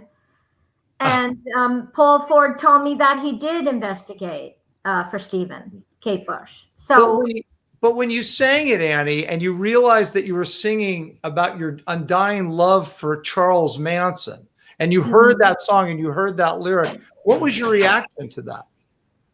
Well, it was my reaction even earlier. I was so apprehensive about going in because my legacy up to that point was Jeannie, the flower child in Hair. And I liked that and I wanted it to stay that way. And I said, do I want to muddy the waters with the flip side of the drug-addled, misguided, zealot, murderous, family? And my agent went, okay, if you don't want to work with Stephen Sondheim and Jerry Zaks and Paul Gemignani, I was like, yeah, okay, yeah, there's that. Okay, all right, yeah, I'll go in. So, yeah, it was a leap of faith, and I was happy to play somebody not so sweet for a change, or manipulating the sweetness, and seducing with the sweetness. So that was that was a stretch, but I didn't see it until I was in it, I think are we having trouble getting Jonathan on? Is he there? Here he comes. Jonathan Hadary. Hey, Jonathan, can you hear us? I'm here. Can you hear me? Oh, there you are. You're freezing a little bit. I hear me. I'm hoping. Yeah, we can hear you. I can hear you. Can you hear? Let me see if I can get you to get that screen to come alive. Okay. All right. It's been cutting in and out. Well, we can hear you better. We can hear you better. Now, Jonathan, I'm going to have a little fun. Have I said anything yes, interesting? We can hear you. So I'm going to put something up on the screen. This is for all of you, but it's for Jonathan first. So take a look at this, Jonathan. Okay, Jonathan, take a look at this. Do you know what that is?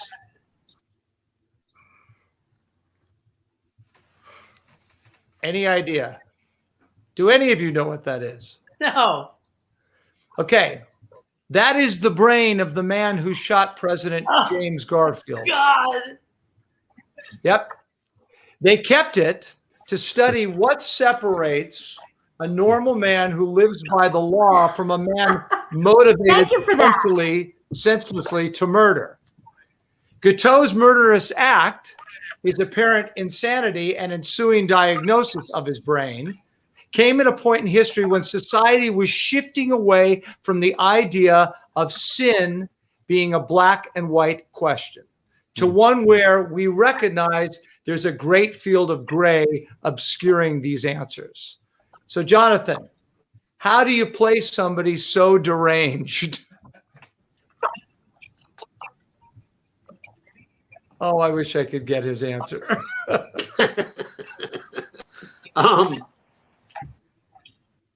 Can you hear me now? I can. Now I can hear you. I can hear me. You're going in and out a little bit. Nobody thinks they're deranged. Well, I always do. Nobody intends to be evil, I think. They think they're doing things for good reasons. They think they're not deranged. They think they're the only sane guy around. That's true. Can you hear any of this? Yes, we can. Yes, we can hear you. Patrick can hear it. The rest of you. I can't hear you. I can't. You as I said, you're right. All of these characters are. They think. I believe they believe they're doing good. That's the problem. Yeah. That other human beings, but I think they're doing. They, by our point of view, are either deranged or misguided, and there are. Well, I wish we could, Jonathan. We're getting parts, but I hear I'm. The point is, they're all deranged. They're all delusional. They're all heinous, right? But everybody, I always thought that there was one a little bit more deranged than it, and Guiteau was clearly gone, and I mean, more to me, and in the show, it makes it for, I think, an actor a wonderful part to play. Would you guys agree with that? Yeah. Yeah. Speaking of deranged, Eddie. What? Giuseppe Zangara. Yeah. So he had claimed that a chronic stomach pain led to his action. Okay. Yes. He said, since my stomach hurt, I want to make even with the capitalist by kill president, right? Right. And he received the electric chair for this. And every night in the show, there you are, you would perform from that chair. At the end of the song, you were electrocuted and you were holding an incredibly high note while doing so. How difficult was that? Well, I mean, listen to my voice. It wasn't hard at all. Please, come on. It's not hard for me to sing high. I mean, come on. No, the hard part about it was, and I said this in the audition, I had been in for the audition, and Jerry and I had gone over the scene over and over again. Remember the bar, like the bar hell bar, or the bar purgatory bar where we all were? Sure. And that was the big scene before my number where I was just hunched over with the pain. And I got home to my roommate and she said, how did it go? And I said, I don't know. I think maybe I got it. And if I get it, I don't think I'm going to be able to do it. And she's like, why? And I'm like, I've just been, my stomach is so, it hurts so much. I mean, literally the acid was just churning and it was horrible. And she's like, you're crazy. You're going to go in, you're going to do it. It's going to be no problem. And as it turned out, it was, because you guys, do you remember how it was a laugh fest backstage? I mean, Greg, you were cracking jokes. Jonathan was, Terry was, everybody was just cracking jokes all the time. So it was only on stage when we got all the angst. And Jonathan, if you can hear me, you have that great story about Shirley MacLaine on opening night. She came to me too, and she said, what must it have been like to do this show? You must have been hating each other. You must have been negatively just killing each other every moment. And I said, no, as a matter of fact, we like love each other and we're having the best time. And she couldn't comprehend that. She couldn't understand why. So this is all to tell you that for me, the hard part wasn't hitting the note. The hard part was getting past the physical angst of acting this character. Well, we're going to show our audience how you do hit that high note and how you do get past the angst. This is again, thank you to Michael Starobin, because he gave us this symphonic orchestra that plays it. This is a part of Eddie Korbich doing a part of How I Saved Roosevelt. Watch.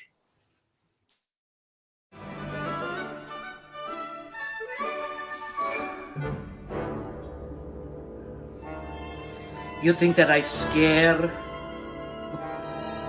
No scare. You think that I care? No care. When I am a boy, no school. I work in a ditch, no chance. The smart and the rich ride by, don't give no glance. Ever since then, because of them, I have this sickness in the stomach, which is the way I make my idea to go out and kill Roosevelt. First I was figure I kill Hoover, I get even for the stomach. Only Hoover up in Washington, it's winter time in Washington. Too cold for the stomach in Washington. I go down to Miami, kill Roosevelt. No rap!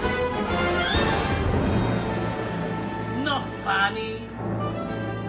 Then with the money, they can throw everything. And Zangara no left. No left. You think I am left? No left, no right, no anything. Only American. I gotta have nothing. No luck, no girls. I gotta no smart, no school, but I gotta no foreign too.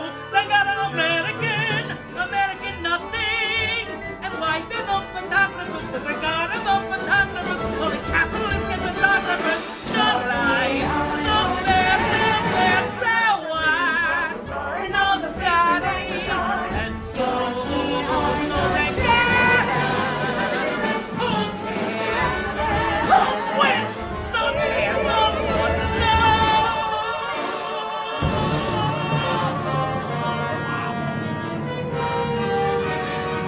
I deserve a fucking prize.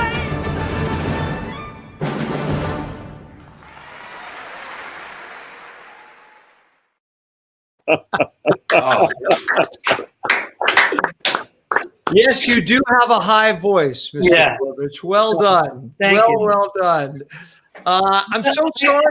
I got to tell you one thing. Do you know that very end thing in the score? If you look at the score, it is the next to the last version, because we were sitting there. I'll never forget. I was sitting there in the electric chair, and Steve came up, and Paul Gemignani said, "We've got a new line for you," and it used to go, "And soon no Zangara," which is a high A.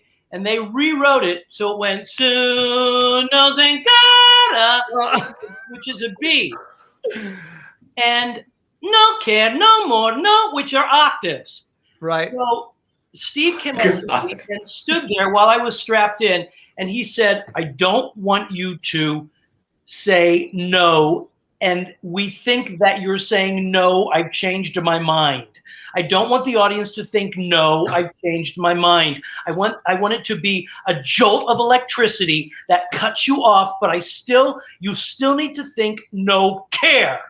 And I went, okay.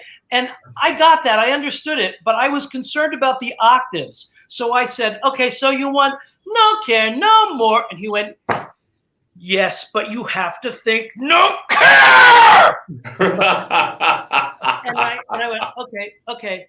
And I was really upset because I thought he was mad at me. And I suddenly realized that his genius, he was becoming Zangara in front of me to show me. And so I thought, wow, I'm really taken care of. Cut to 2 years later, and I see Jonathan Hadary at a party. And I told him that story, and I said, but isn't it great that Steve was becoming Zangara in front of me? He wasn't mad at me at all. And Jonathan took a beat and said, no, you're delusional. He probably was really pissed off that you did that. I don't know. Greg, Anyway, that's tell that. me, Greg, okay. So, Greg, you've been on Grey's Anatomy for the last 3 years. How would you compare that experience to Assassins? It's harder to sing on Grey's Anatomy. A lot harder to sing.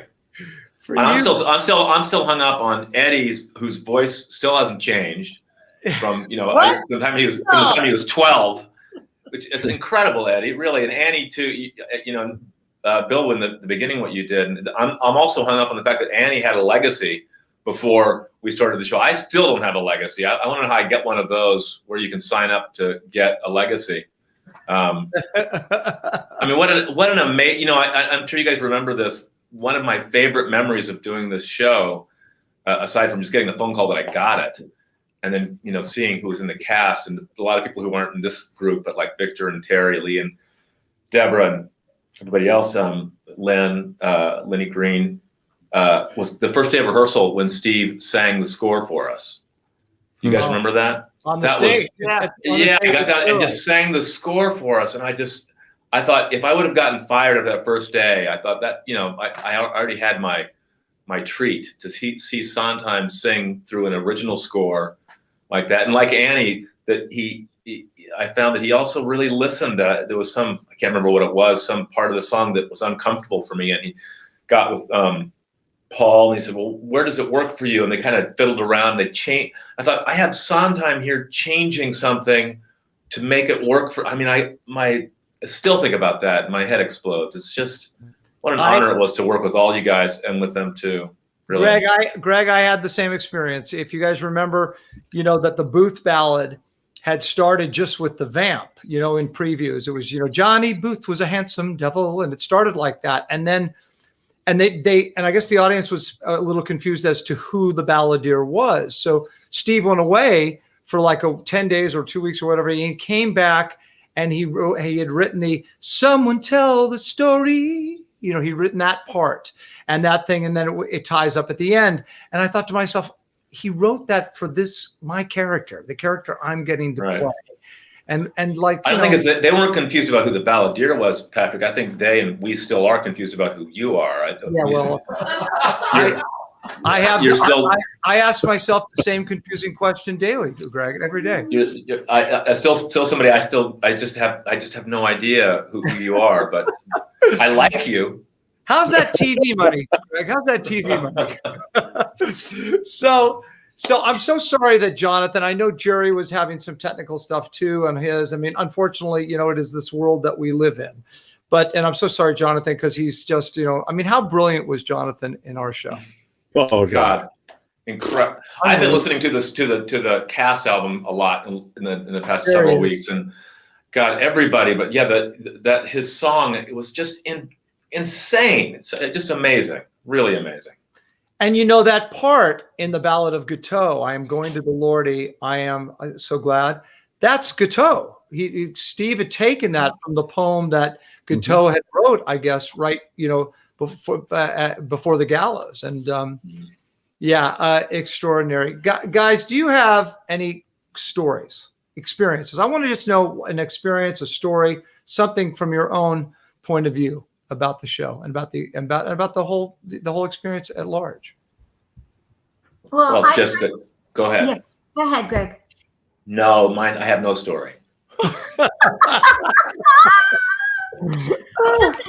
The first preview, and if I'm wrong, let me know. But it seemed to me like the first preview,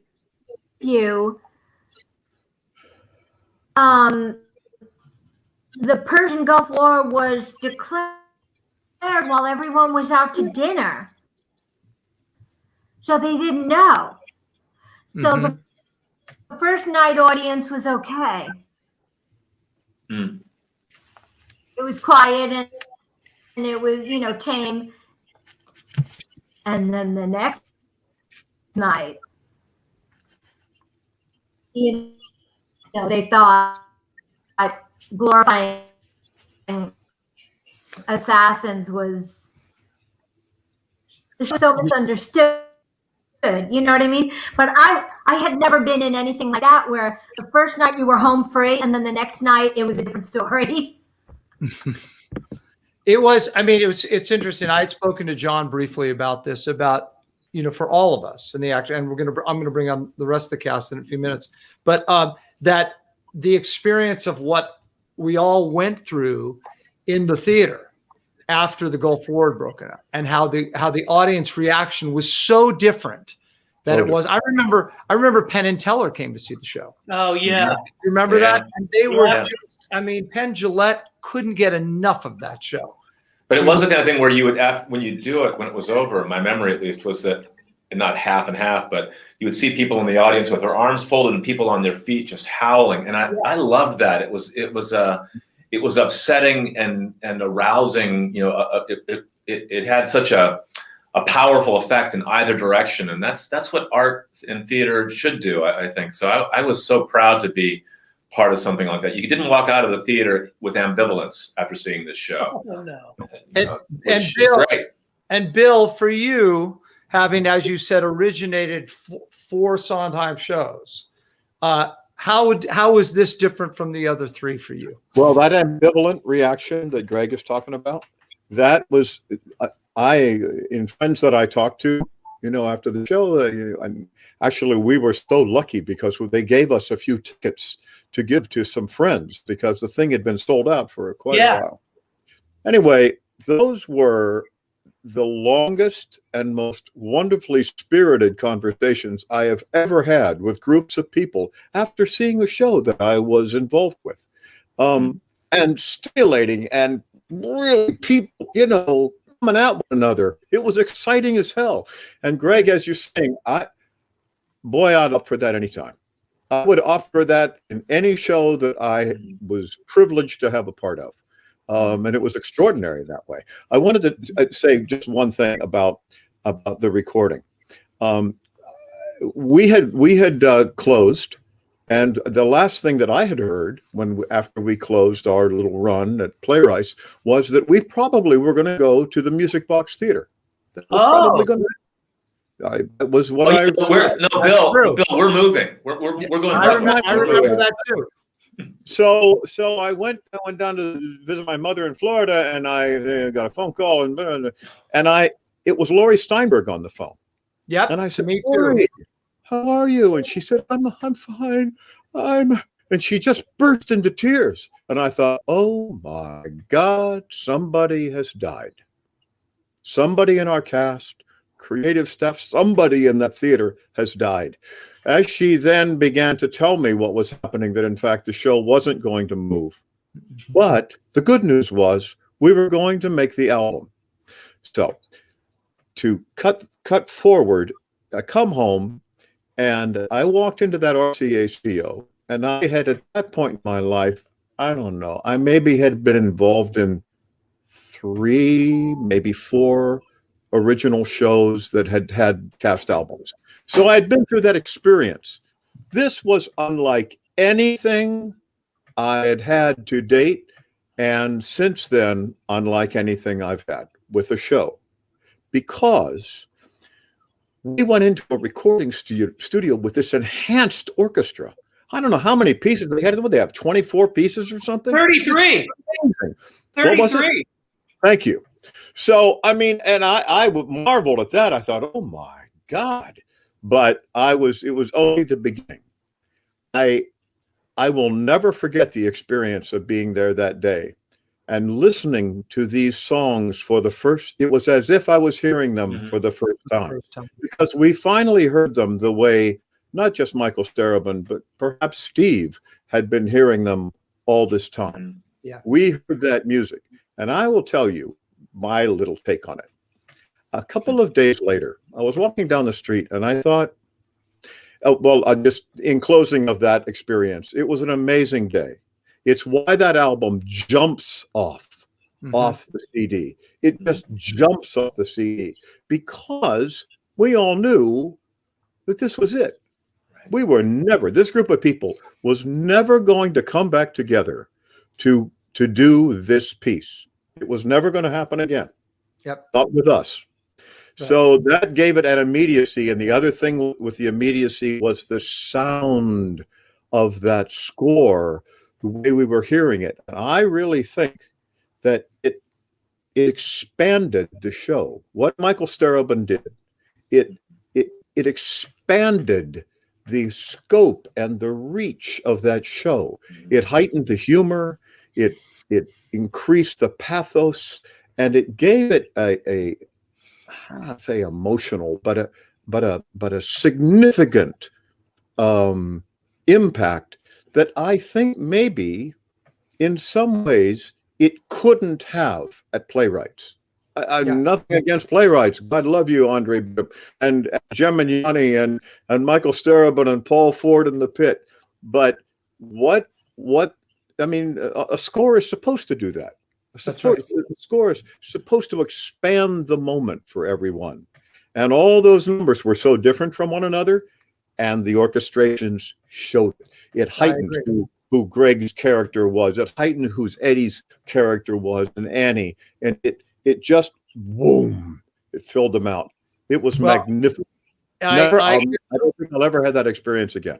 I couldn't agree with you more, Bill. And then, you know, subsequently, Victor and I got to sing with the orchestra at Carnegie Hall, and it was the same feeling. I want to thank you guys all. I want to get to our other group of cast members. You guys are incredible for being here.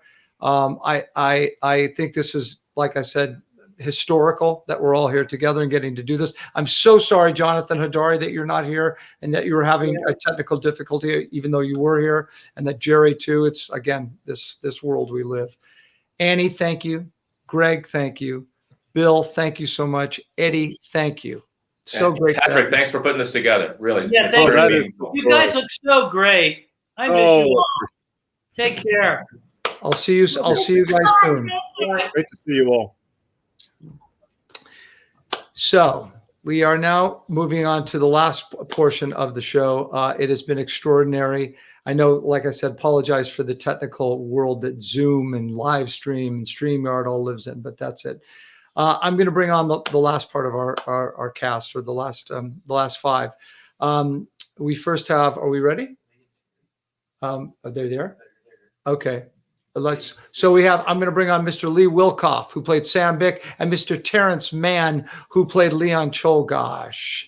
There they are.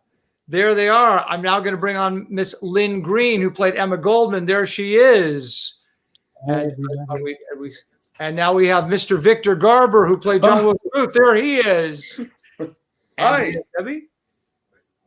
We're waiting on Debbie. Hold on, we're going to get one more to this. Thank you guys for being patient. As you know, the Zoom world is a little, instable. I think it's gone really well. Is it going good? So first of all, we'll wait for Debbie. She's going to come in, but let's start. Hi, Victor. Hi, Terry. Hi, Lynn. Hi, guys. Hi, Lynn. Everybody. Here's look at her. This is a pretty group. We're all pretty groups. Yeah. We're pretty. It's a pretty group. God, Deborah, have you guys been enjoying this? Have you been enjoying it, watching? Oh yeah. I particularly like Jerry. Yeah, I thought that was great. I've never heard Jerry say something. I felt so bad. I felt very bad. And Jonathan too, unfortunately, So Victor, let's start with you. Okay. Why not? You are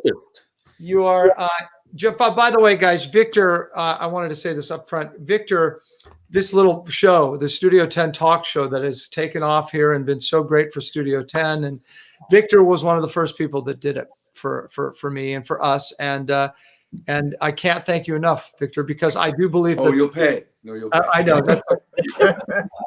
I seem to have to do that for a lot of things. So, but thank you, because I do believe it's one of the big reasons that we're all here now. Victor, you played John Wilkes Booth, arguably the most infamous assassin of all time for shooting President Abraham Lincoln.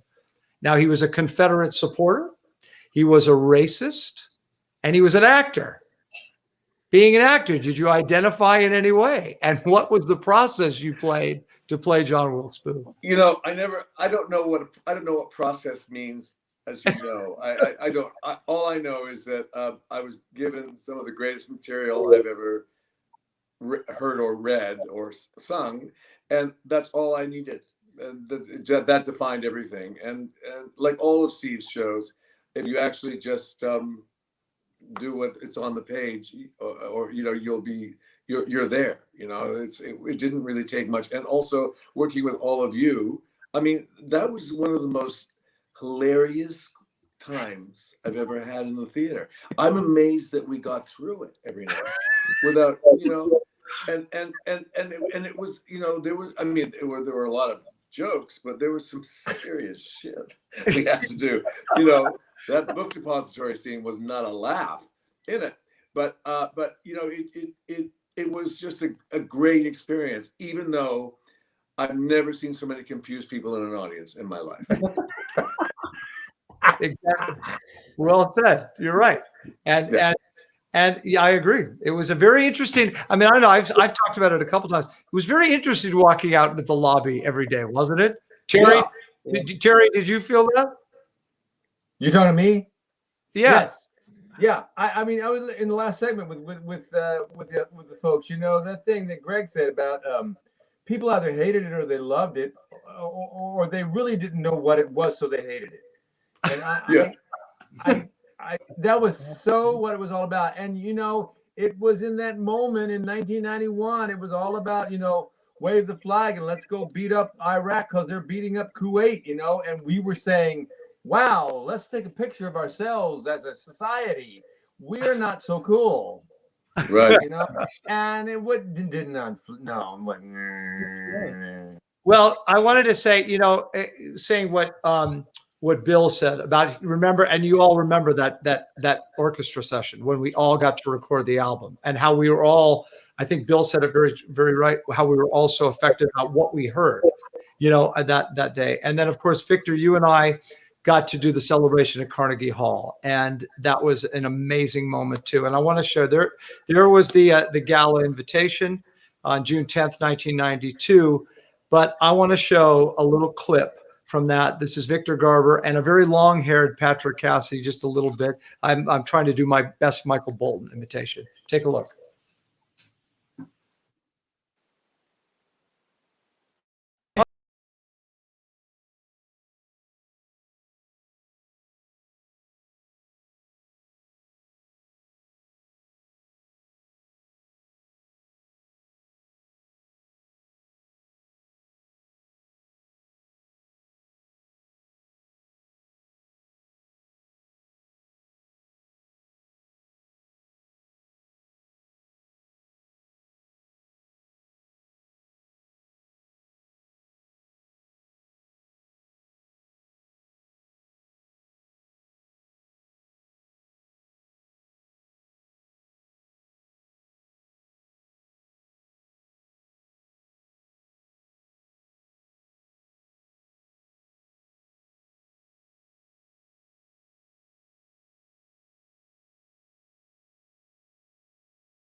Wow. Wow.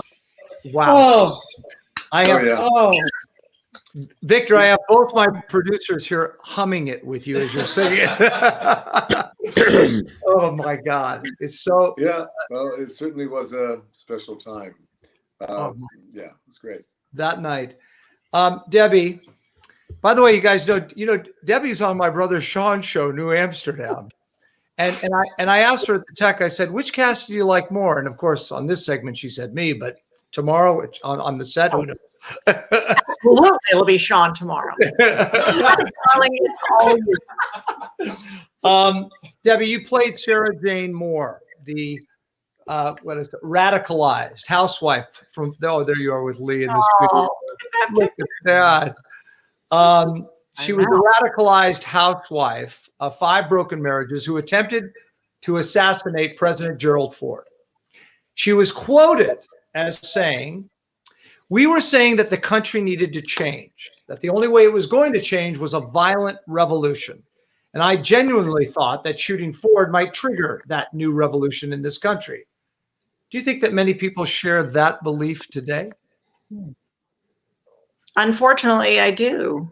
I do think that people are more apt to think that way.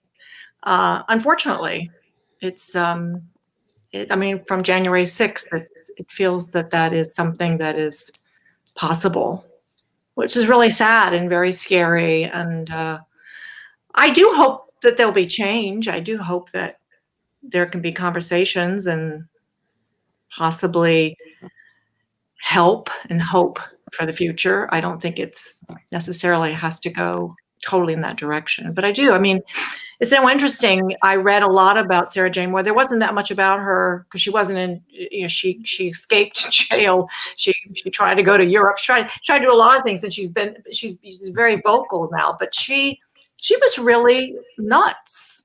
Yeah. She really was a kind of a crazy person. And she felt that, well, she should just go ahead and do this because she should take the blame for doing something like this that might bring some hope. But she really doesn't. It was really kind of misguided and not very bright and kind of sad and a lonely person who was trying to get some attention, thinking that she was and misguided, which is a lot of people today. So it's a sad parallel, I think. Do you guys, and any of you guys think the same about what in terms of today? It resonates today. Sure. Yeah, and some politicians encourage it. They say it's okay. Not quite say it's okay, but tacit approval. Mm-hmm. So, I mean, how much nuttier were you guys than QAnon? I mean, how much nuttier were some of the things the reasons people pulled the trigger? Bic isn't any more crazy than pedophiles in a pizza store. There's alarming how many of you there are now. Agreed. Terry, you played Leon Czolgosz, and he assassinated President William McKinley at the Pan American Exposition in Buffalo. There's Victor telling you to do it. Yeah. Fabulous mustache. All these was that a real mustache? No, it was not. It wasn't, was it? Yes, it was, Victor. Was it? Wow. I don't know. Do you remember?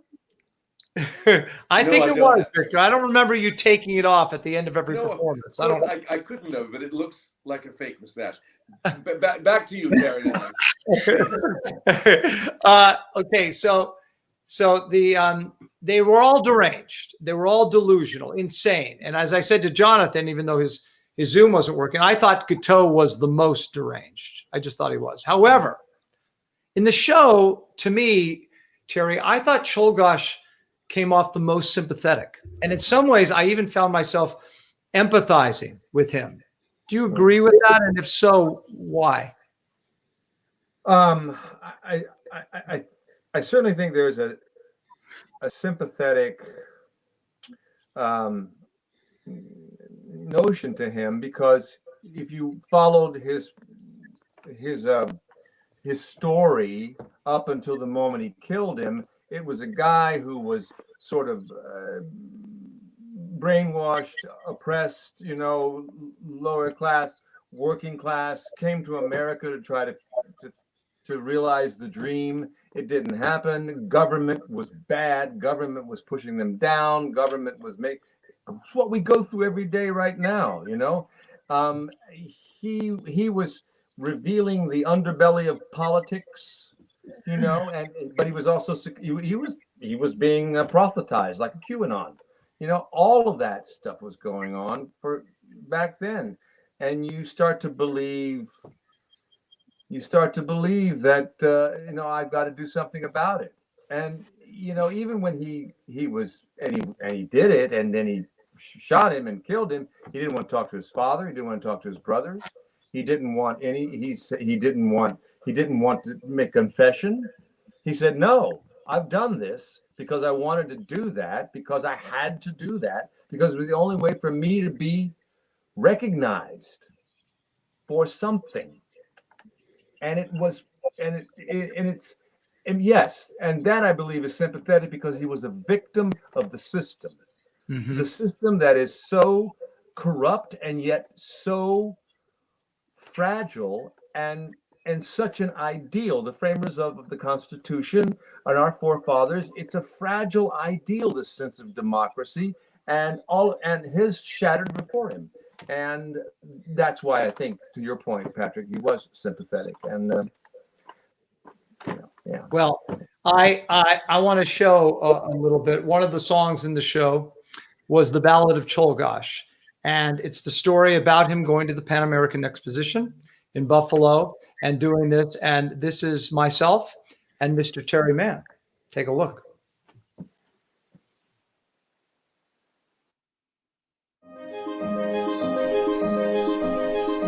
Czolgosz, working man, born in the middle of Michigan, spoke with a lot of no way. He ran to the Pan American Exposition in Buffalo. in Buffalo. Saw of a sudden how things were run, said time's a waste and it's 1901. Some men have everything and some have none, so rise and shine. In the USA you can work your way to the head of the line. Oh gosh, quiet men, worked out a quiet and simple plan. Strolled on the morning all spick and span to the temple of music by the Tower of Light of the Pan American Exposition in Buffalo. In Buffalo. Saw Bill McKinley there in the sun. Heard Bill McKinley say folks have fun. Some men have everything and some have none, but that's just fine. In the USA, you can work your way to the head of the line. Big Bill gave them a thrill. Big Bill sold them a bill. Big Bill, who'd want to kill a man of goodwill like Big Bill? Oh gosh, angry man said, I will do what a poor man can.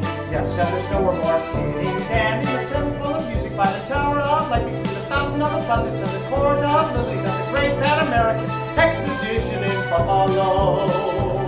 In Buffalo.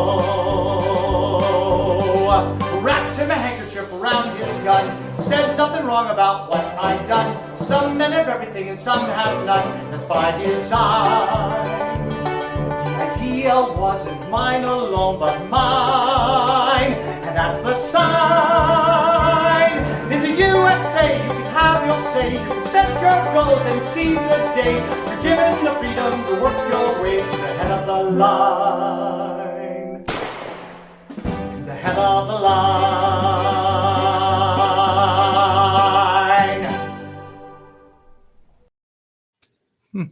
Pretty good. Bravo.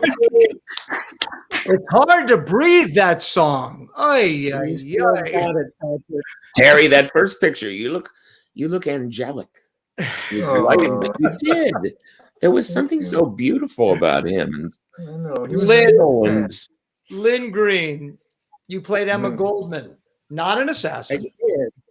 An anarchist. Not an assassin. There you are with Terry, a political activist and a writer, which I know you know something about very much now.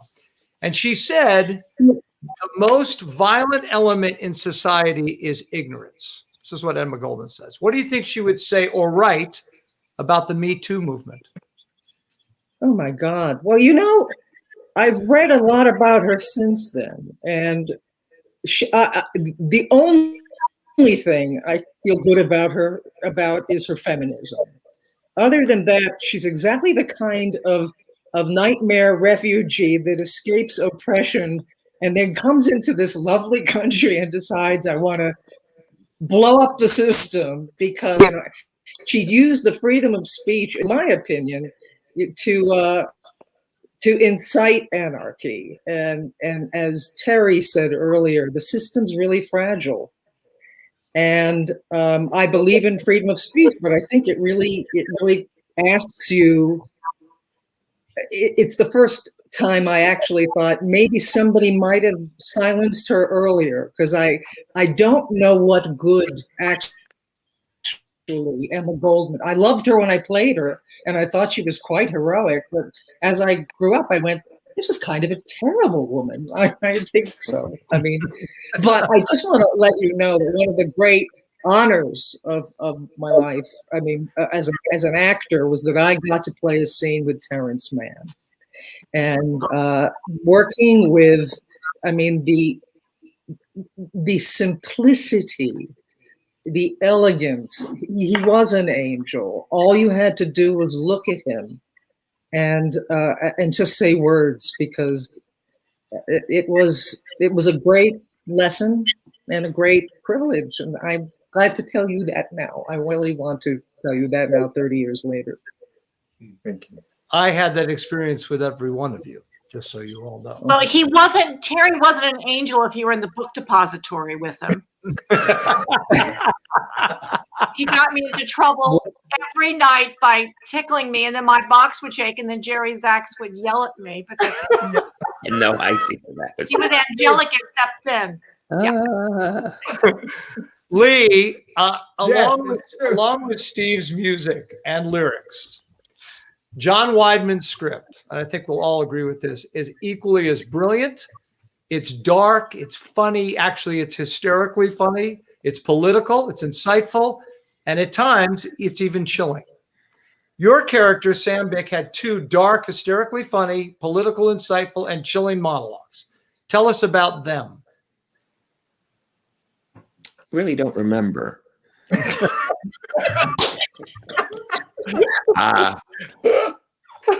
Oh, they're so dense. They're so like, I mean, they're like the thing that I struggled with. I mean, I struggled a lot. I didn't know what the hell I was doing. I was so totally at sea much of the time, and then thank God I had these words and Jerry, and it just kind of eventually I figured it out a little. But there's a quality of I read about him recently more than I ever could read about him when we were doing it, because I didn't have access. And when I found out I was going to do this, I went to Wikipedia, and there was so much more that I didn't know. But essentially, he's just so lonely, and that's in the writing. And he was in so much pain. Also, I believe he was bipolar. He spent time in a mental institution, and he had this. He thought he was familiar enough with all these people that he would speak to them, and they would respond to him. It just was.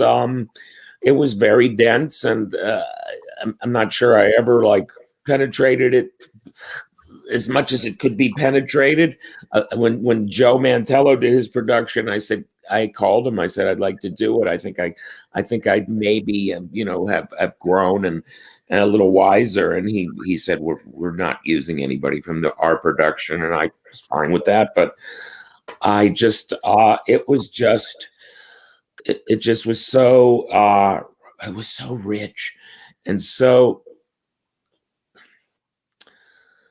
I came into it, and I heard they had done a workshop, and this guy named Nathan Lane, played him in the workshop, and how funny he was, and that completely fucked up my head because I had to go for the laughs, and I was trying to get laughs, and then I don't remember if I just went, let go of that, and then they came by themselves because of the writing.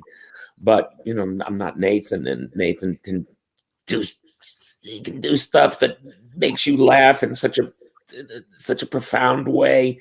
So it was just such a gift.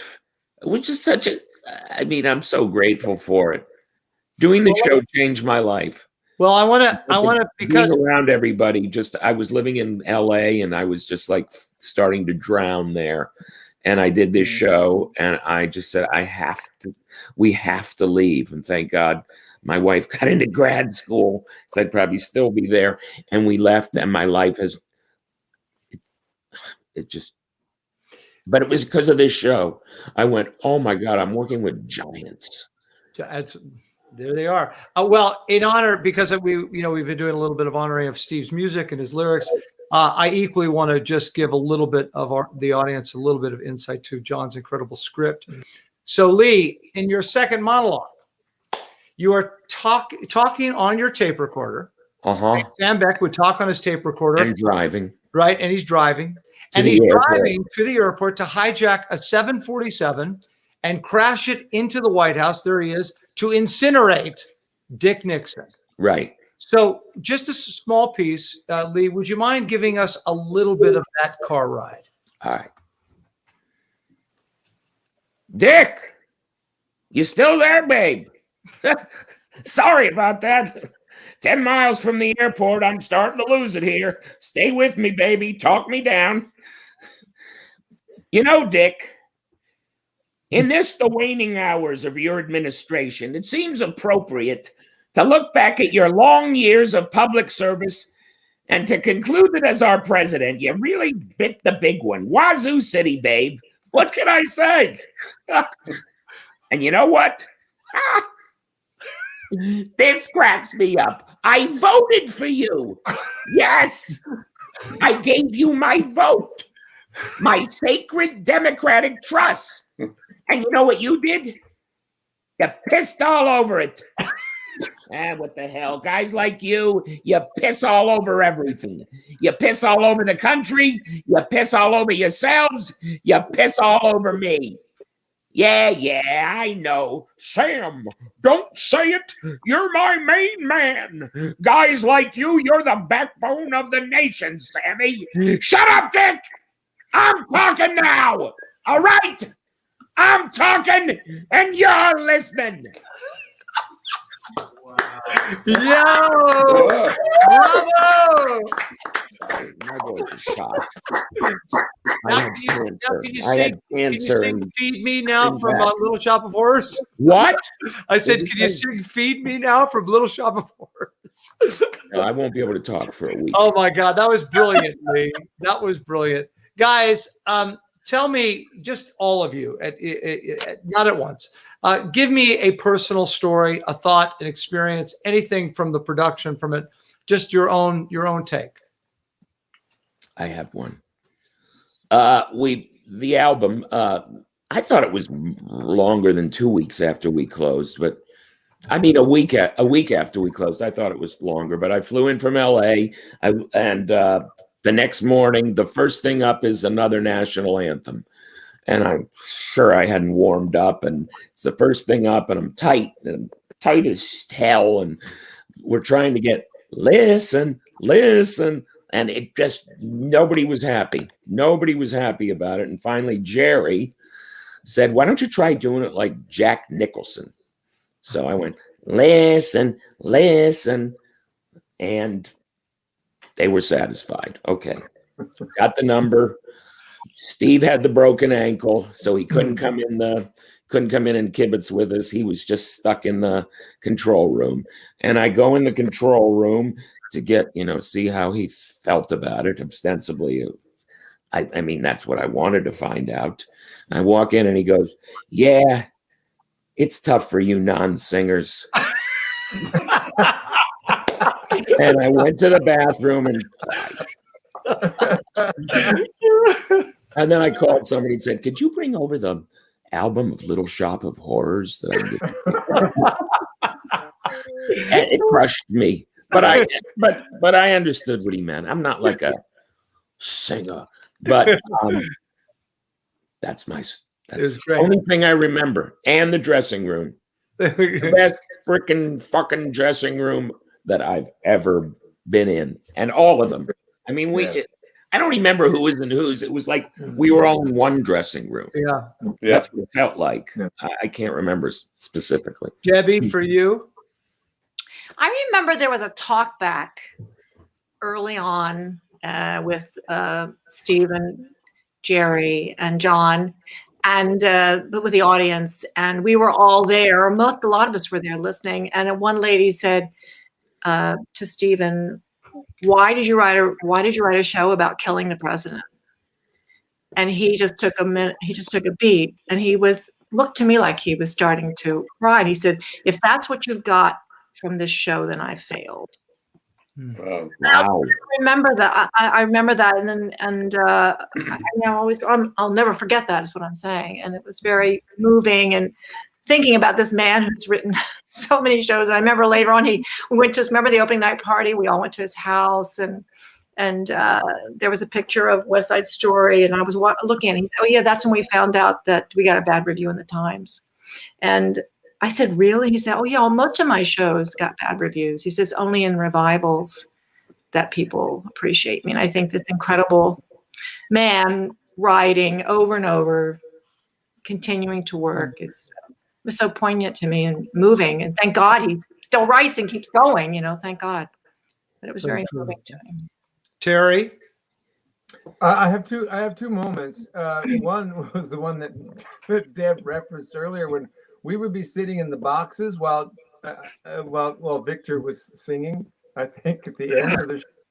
And it's so bad. The whole show is so intense and tense. And and Lyn spoke so beautifully about the moments that we had together, and there were those moments that were lovely and soft and fragile. But for the most part, we all were living in this petri dish of intensity about these guys who did these things to these famous people.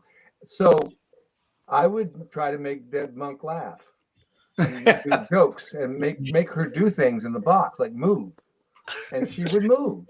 I don't know why she did that when I said. Well, I moved because you what are you talking about?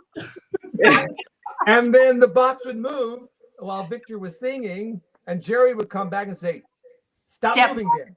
Stop moving." And she would point to me, and I would go, I don't get in trouble. The other moment I have to talk about, and I forget, but I sat between Jonathan Hadary and Eddie Korbich, I believe, in the dressing room. Lee, to your point about what a dressing room that was. And I forget, I think it was Jonathan or who's put his makeup very specifically in very specific ways on the desk. And I would go in every night and move one little pencil to turn it upside down or move it 3 inches. And he would come in and go, "Terry, don't do that. Leave my things alone." And I remember that got me through being able to go in and fuck with either Jonathan or Eddie, but I think it was Jonathan. I think it was Sounds Jonathan. like Jonathan. Yeah. Lyn? I just think I had never experienced, I know you guys probably did all the time, but being the hottest ticket in New York, being in a show where you would get calls from people who wouldn't pay you any attention ordinarily during it. Suddenly, the head of NBC is calling and asking, "Lyn, could you get me a ticket to this?" And it was a sense of being the season's event.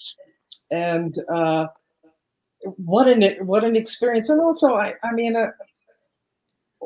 was working with the best, not just the creators, but the cast. And it felt to me like a validation that I took with me. It was the last show I did as an actor. After that, I became a writer for other things.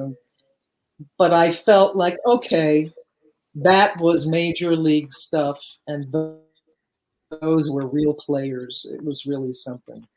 I have said many times, I have never worked and will never work with a cast like all of you.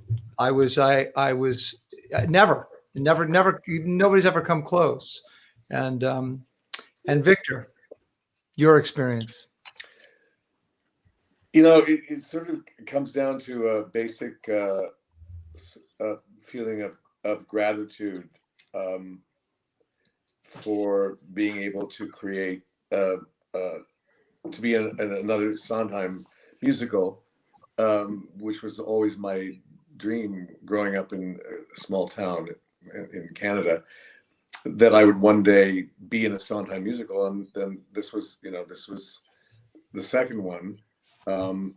And I just remember being in the Playwrights Horizons, thinking that this could be, the most important thing I've ever been a part of, and I was so grateful that we got to do the album, because that would have been just a heartbreaking thing to have ended Playwrights without being able to fully, because we all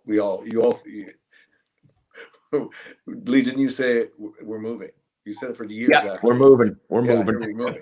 We're moving. Yeah, we're moving. And then we didn't move. We're supposed to move. We never did.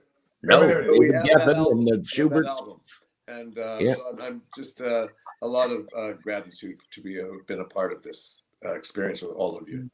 I just want to bring, because he has a story and he's clamoring and he makes a lot of money on Grey's Anatomy. Greg Germann wants to join us for a moment. How awful. So Victor wants to sign off. Oh, I'm so glad to see all of you, Debbie. Oh my God, and Lenny and Lee. I talked to way too much, and I just had a very quick memory that one of the funniest things that I've told this story over and over again, but badly. Right when we got to the rehearsal room, and they had taped out the floor as they do for rehearsals, and in center stage for some reason they taped like a square. And I remember Victor walking over there and looking down and seeing the tape and saying, "What's this?" And I said, "I don't know." The tape was, no. This is where I stand." And that's when I knew I would be in a cast that, would, despite us playing all of these murderers and stuff, that we just have an unbelievably amazing time. And God, did we? It was fantastic. Well, what an honor it was to work with all of you. I want to tell you guys one story that it completely engulfs exactly what you're saying, because we all did have an incredible time. And again, I was just in awe of all of you. But if you remember, there was a moment where I got ill and I had to leave the show. I got strep throat and I had to leave the show for like 5-6 performances, and I was devastated and I couldn't talk. And if you remember, my understudy was Davis Gaines with that big, bolstered, gorgeous voice. He ended up playing the Phantom of the Opera more than anybody else, that gorgeous, gigantic voice. So God, was he good. Now go ahead. Germann, if you blow my story, don't blow anyway, it. So I go home and I have to be on vocal silence, right? And I'm just upset. And 8:20 comes, show starts at 8, and my phone rings. And I can't pick it up. I can't talk. And the machine picks it up. And this is what I hear. "Patrick, it's Lee. The Ballad of Booth, Davis Gaines. Incredible." I'm seething.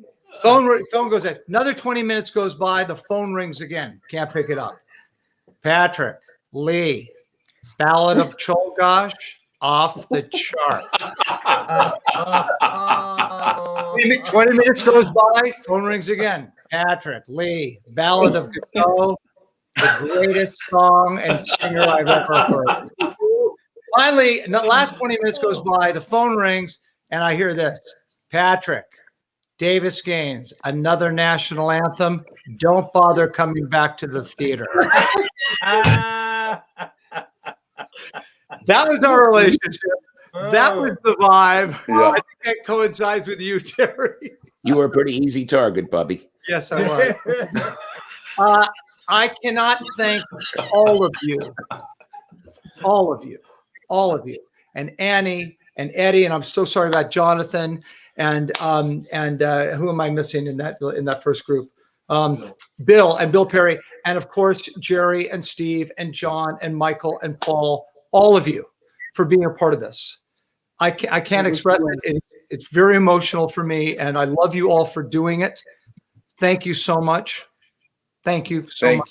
Thank you for doing Thanks, this. Patrick. Thanks so much. This is a gift. Another gift. Hi, Debbie. Hi, Victor. Hi, Terry. Hi, Lenny. Hi. Bye, You guys guys. were remarkable. Remarkable. Bye. Bye, guys. Oh, How do you leave? there they go.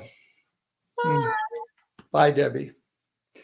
I want to thank all the creatives and the cast and all of you watching. I know it's been a while, the show, but I think it was well worth it from the bottom of my heart for participating in this 30-year anniversary reunion. We all got to experience a show that was and is very special. And whether you agree or disagree, or you are just left thinking about what the show means, for me, it left an impression that I will take into the next 30 years. I would like to once again thank our sponsors, Jim and Trish Monroe, Danny and Teresa Anderson, and a big thanks to our presenting sponsor, Visit Franklin. Yeah, you can find out more about them and our great city right here at visitfranklin.com. If you have never gotten to see a production of Assassins, the Classic Stage Company in New York City, with artistic director John Doyle, who will be on this show later in this month, was in rehearsals right before the pandemic hit. Donate and support the Classic Stage Company. Donate and support for Studio Tenn. We only make money in these nonprofits two ways: one by producing theater, and the other is by donations. And we can't produce theater right now, but we're getting back, and we'll get there again. So please, it's there on the bottom of your screen. Please support Studio Tenn, and by clicking on the donate button above, or by messaging STT to 202-858-1233. And we also love Facebook stars. We will once again get back there. I cannot wait personally until we can raise the curtain, and all of us backstage will once again get to hear the stage manager say, "Half hour, please. This is your half hour call." I love you. Good night.